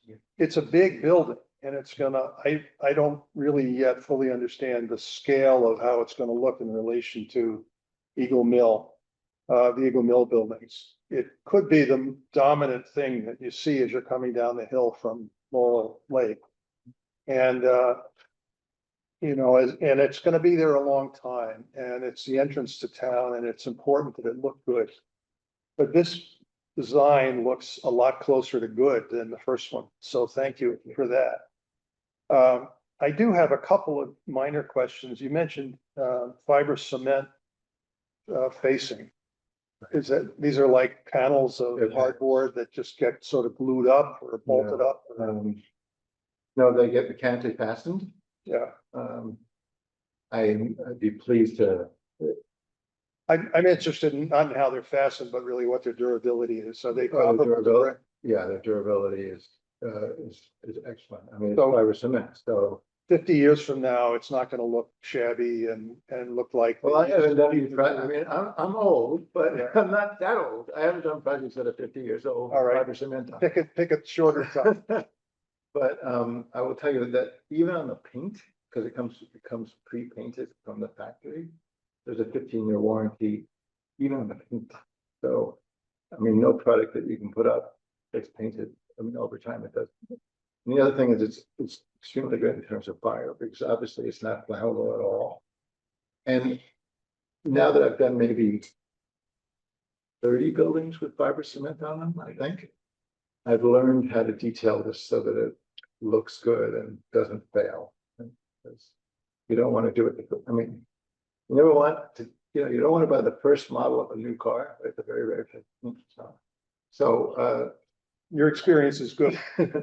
my experience is pretty good and albeit you might find that it's too close, if you go down to the Windrush project, which is just south of the Big Y, that's got fiber cement panels on it in some of the places. And you'll see that there's a lot of screws. The screws come pre-painted the same color.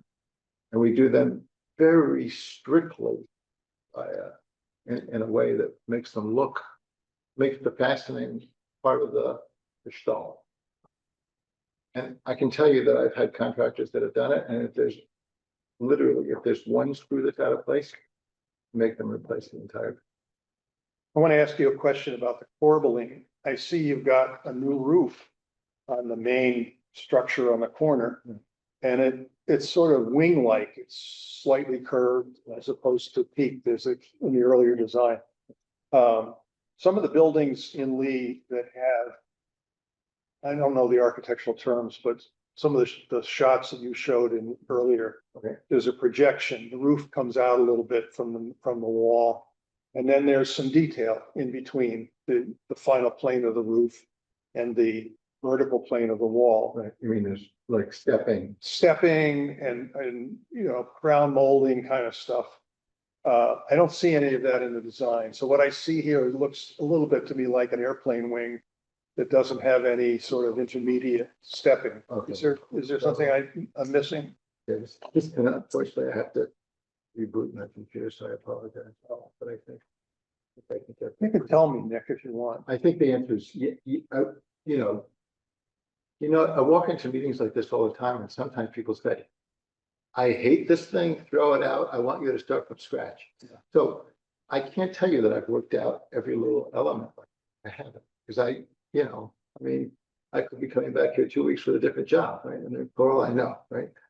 So the answer is, as I think I said earlier, we do not want to make a building that looks like it was built in 1925 or 1905 or whatever.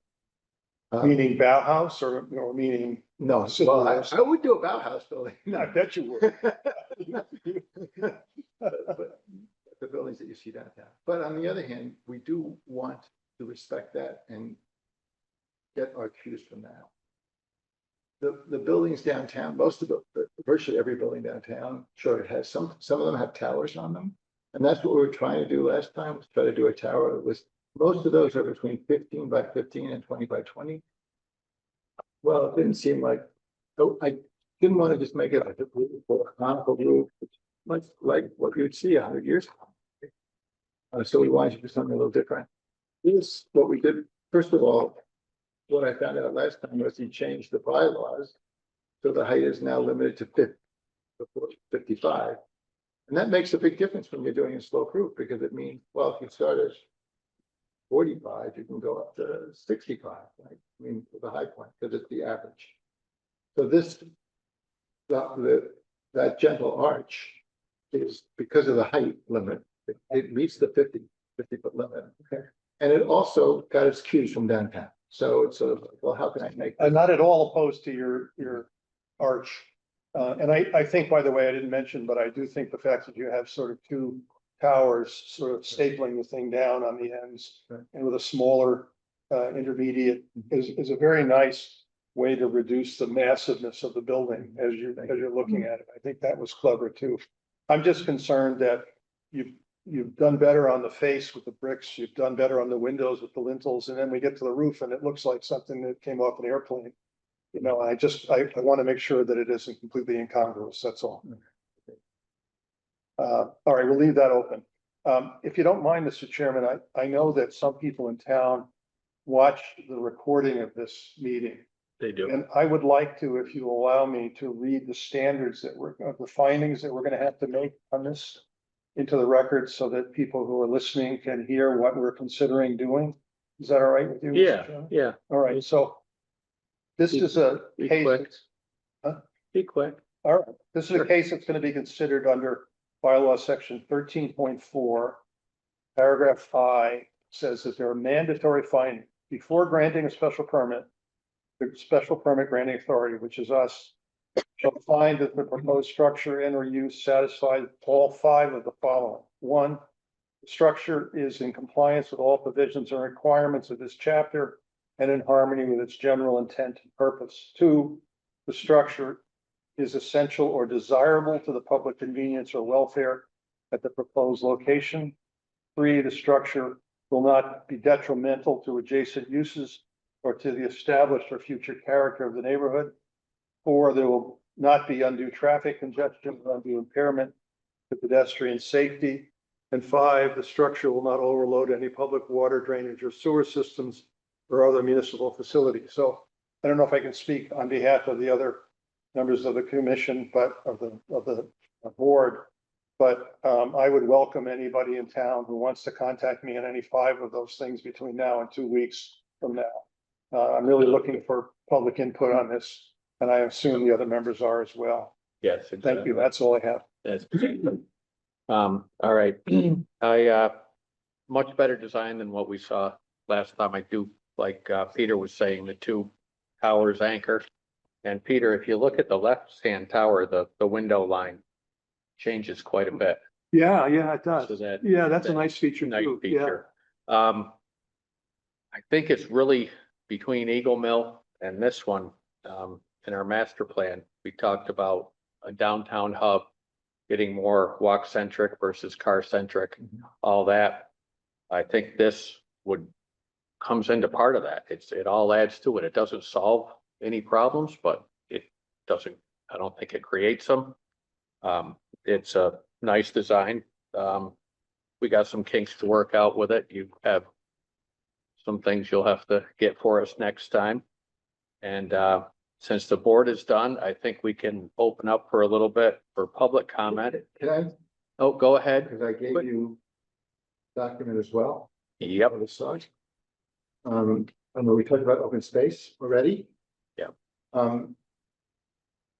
Under the smart growth criteria, there is a use that's permitted here, which is community education, recreation use, including museums, park, playground, health clubs. Question is, would a daycare center fall? And that's your Education. determination. Education. That's what we think, but. That's what I think. Everyone see it that way? Yep. The other thing that is that currently in the smart growth in the downtown corridor, they give you amount of square footage of a parking space, but they don't give you criteria of like width and depth. They just say that in the downtown corridor, you need to do parking spaces that are 160 square feet, which you know, 10 by 8 16. by 20 Yeah. or 10 by 16 or something like that. And we are doing that right now for 66 of the parking spaces. We're above that. We're doing the typical parking space is going to be 9 by 18, which works out to 162 square feet. Just above. But I want to say like in the city of Boston, they give you a dispensation for compact cars. In other words, a typical car in the city of Boston is 8.5 by 18. And a compact car is 7 by 16. I'm not asking for 7 by 16. But we have 5 spots here because where the fire trucks turn, I'm trying to. Try to pull it in just a little bit. So, I mean, it's not a deal breaker, but we would prefer to be able to do some spots that are something more on the order of 8 by 16, which we just under the criteria. How would you mark them so that Okay. only small cars park? No, that's what we do. We have a C on, we have a C on those. We do. That's exactly what. Because it makes sense to give the fire truck more room to make a swing in there, but we hope we never have to see them down there. Other And than also, frankly, practice. there are people that have smaller cars. Yeah. There are. How many are you talking about? 6 compacts? Yeah. The compacts out of 70 horsepower. Conrad, Mr. Decker mentioned earlier about the traffic study. We did provide you with a letter from a traffic engineer. It's your decision as to whether we're required to do a full traffic study for that. We heard the questions that Mr. Decker brought up, and we're certainly going to try to get answers for them, or at least comments for them. We're wondering whether. We want to I think we want to comment on that. Anybody see a need? I feel like I've seen enough. That's right. Okay, Cars, traffic? traffic. Study. No, I'm okay with their numbers. Okay. What I was looking for is an opinion Yeah, from the traffic engineer about the opposing driveways with the offset. yeah, Okay, we're gonna. we'll get that. But I don't think you need. What a full traffic study? No, doesn't even meet the threshold. All set? Thank you. Thank you. Okay, since we're starting with public, I have a letter from Brian Carlino. Not going with the tone that we were just have, but opposition to proposed affordable housing project. Dear members of the planning board, I am writing to express my strong opposition to the proposed affordable housing development plan for downtown Lee. While I understand the importance of housing accessibility, I think we should see that the first project results are in before signing up for another. The developer overseeing the project has not shown the results this will have on the town. There appears to be a lack of transparency regarding the project he speaks of and its alignment with the town. Additionally, concerns have been raised about how this developer could alter the character and safety of our neighborhood. I do not see this as a well thought out plan for our town. I urge the planning board to reject this project. Thank you for your time and consideration. Sincerely, Brian Carlino. I'd like to enter that in. Here. Okay, Kathy Hall. Hi, Kathy. Hi, where am I? Here I am. Well, most of you have answered my questions. I do have a concern about how things are going to look. I don't want a big city appearance in our beautiful town. I also don't want the location of the building and the size of the building to obstruct any type of visibility going onto Main Street. I'm also concerned with where the building would be or buildings in terms of sunlight and all that good stuff that I don't truly understand. Having said that, my question is, during this presentation, you had the opportunity, I think you had the opportunity of looking at the big screen TV to see the picture of. Yes, we were. Okay. Yes, We you guys can't see didn't have that. No. We can't see that. So even though I lived on that street for many, many years beyond 70, I don't understand where it is and what it looks like. Well, So, all I can tell you for that, Kathy, is within the next few days, the plans that we have right here, the set of Yeah. plans, yeah, and we can we get them on the website?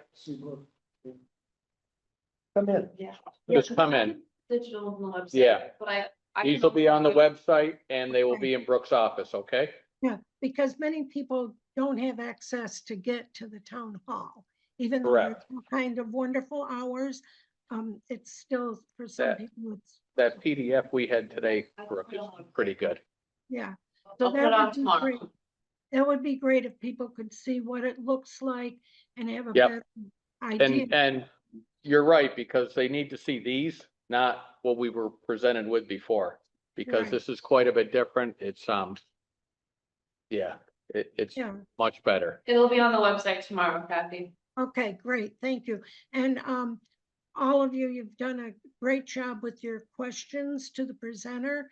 And I like the 5, I don't know what you call them, Peter, those 5 things about Findings. Findings we have to make. findings. Thank you. Those are terrific, and I'm sure people will respond with maybe a couple more. Thank you ever so much for everybody. Thank you. Okay. Can I just say something? Yes, Brooke. If anyone does have any other comments, also, you can feel free to send them to me. My information can be found on the website, and I can also relay them to the board as I get them as well. Thank you. All right, I'll open it to the gallery now. Come on up. Anyone? Bob, excuse me, didn't Leslie say something about a 3D model rendering she was gonna show you guys? Walk through? She could. I'd Yep. like to see it, because it looks like an awful lot of building in a small area. Yeah. All right. I just let it go. Okay. See if I can get it. And then I Did you see the plan, sir? Did you see have you had a chance to see this? Other than your angle Only wasn't thing I too saw good. Was up there and I Yeah. just like something out. Yeah. There's a set up here. 2x4. Here. Why don't you? Want to? Grab these. You're gonna hike about that building in that area. Can you just say who you are for the record? Yeah. Here. Oh, he's already hearing in one ear. What do you want you to state your name? Marcus King, I live on King Street. Thank you, Mark. The elevations that you're looking for, sort of, how it looks from the side, those are more toward the back. Yeah, I'm just gonna look at the whole thing, I got it. No, thank you, I'm good. And I think Lou wants to mention something about parking dumping out at Canal Street. Where we got a pretty fiasco on the streets like Broadway, sorry.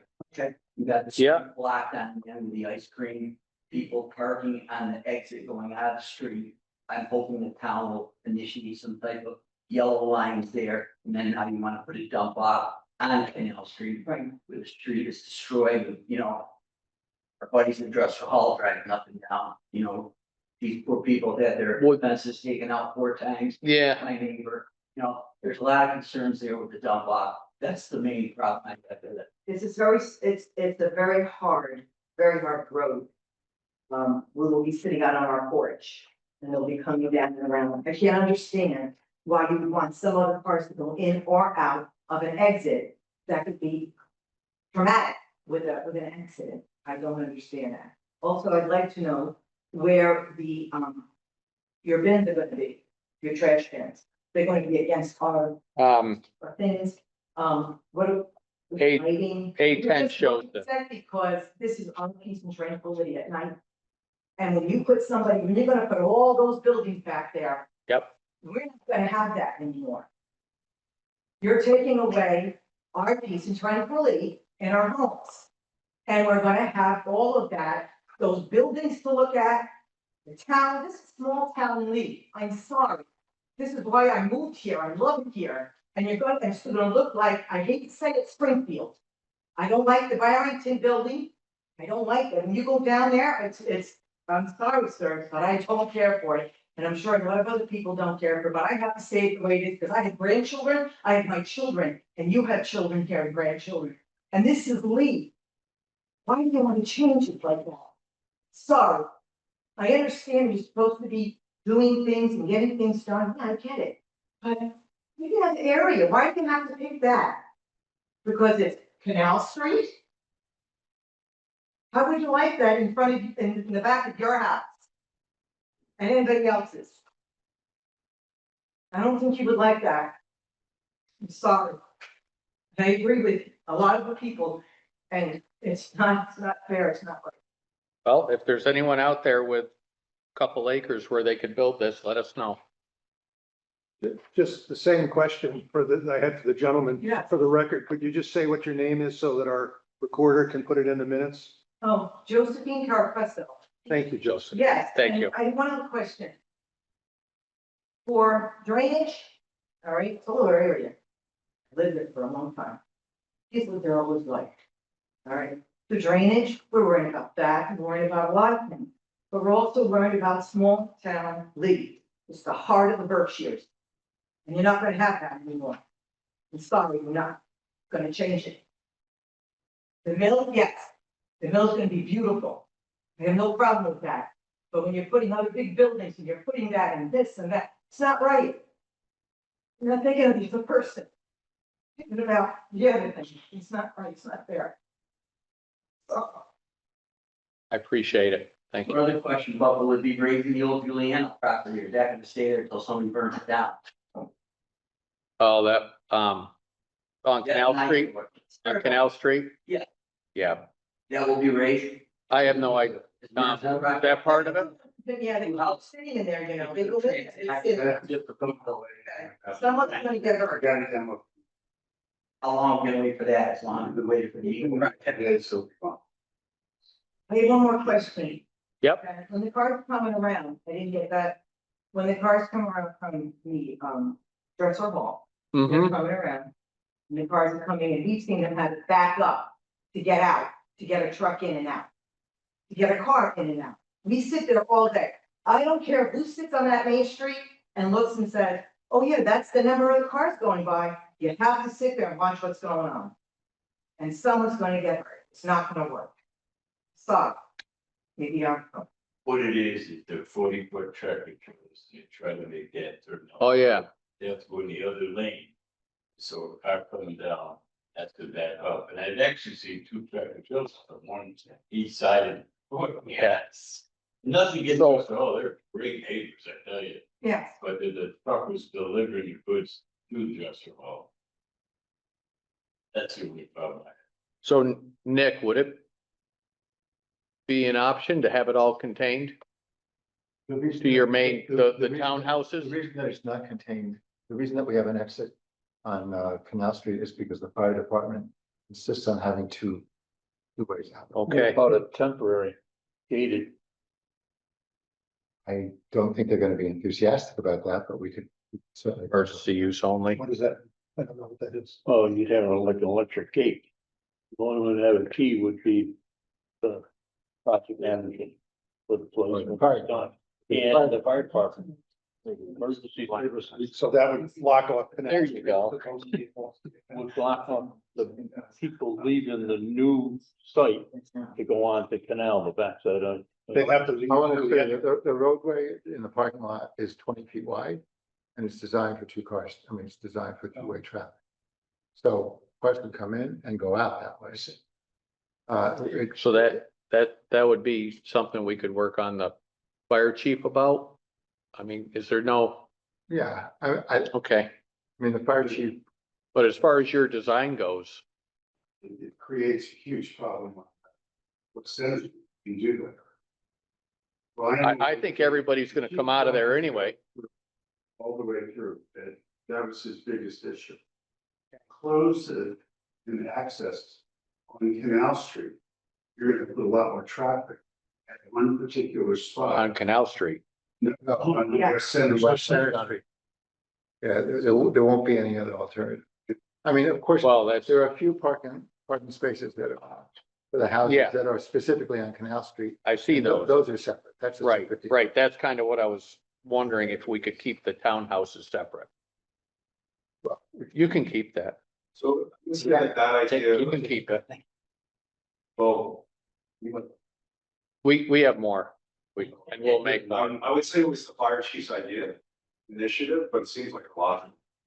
It does. It does seem, I mean, Okay, for any number of reasons, it seems like a lot. all right. Anyone else? Louis, you okay? You all set? Question about, they have it right now by the old Juliana property, there's a fence there that's locked. I was under the assumption, since I lived there all my life, that's the right way for the railroad, that should not be changed. That's supposed to be open.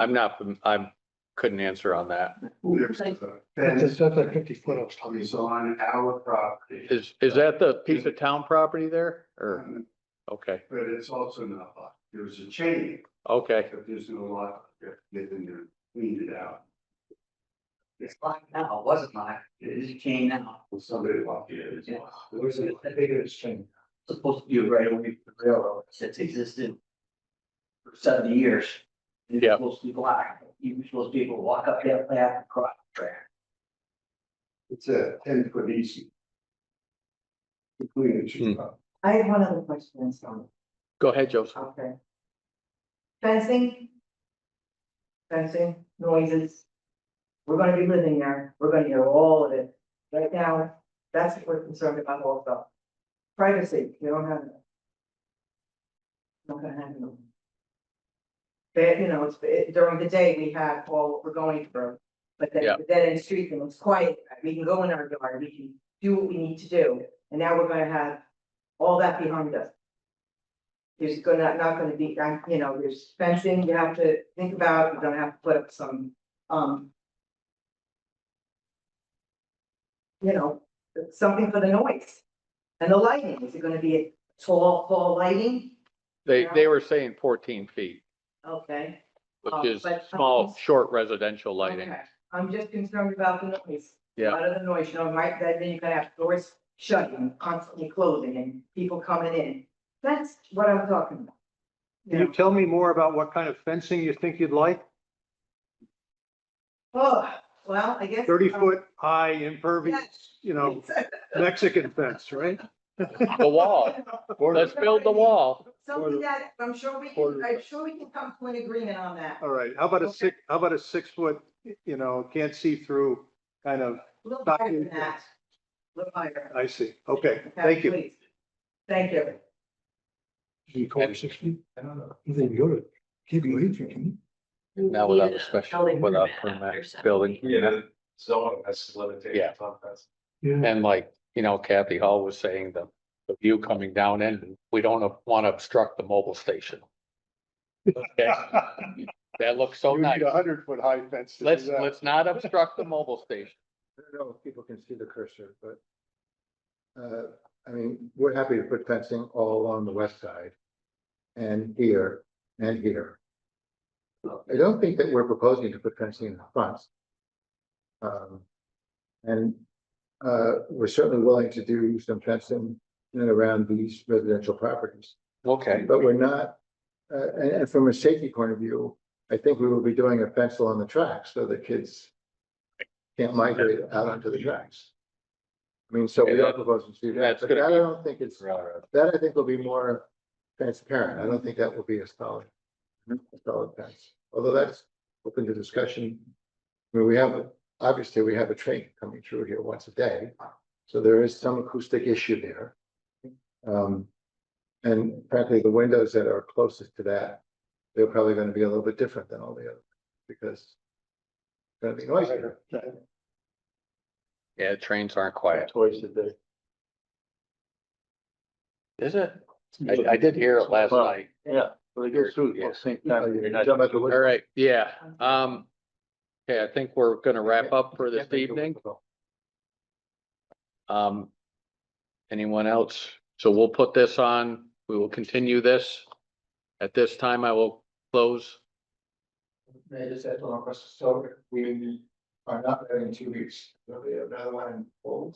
Yes, we do second and fourth of the month. We would like to be able.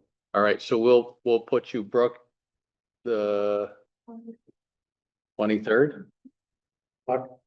Just for disclosure, I'm caught first. July, so I'm gonna miss the July 1st one. No, it's the 30th. No, 30th, yeah, it wouldn't be until, this, 14th. no, yeah. yeah, 14th, 14th again, and then the 28th. yep. Which is up So we'll put you in Up to, correct. June 23rd, we'll do 6:30 again. Yep. And then if not, it'll be, there's a lot 14 to be the next regular meeting after that. And please all, watch the town's website for the posting and the agenda. If this does get bumped, I don't want you to miss it when we do it in July. Okay? Thank you all for your input. Very much. It's best we can. 60 years that residential. One more motion? Motion to adjourn. So moved. All in favor? Aye. Aye.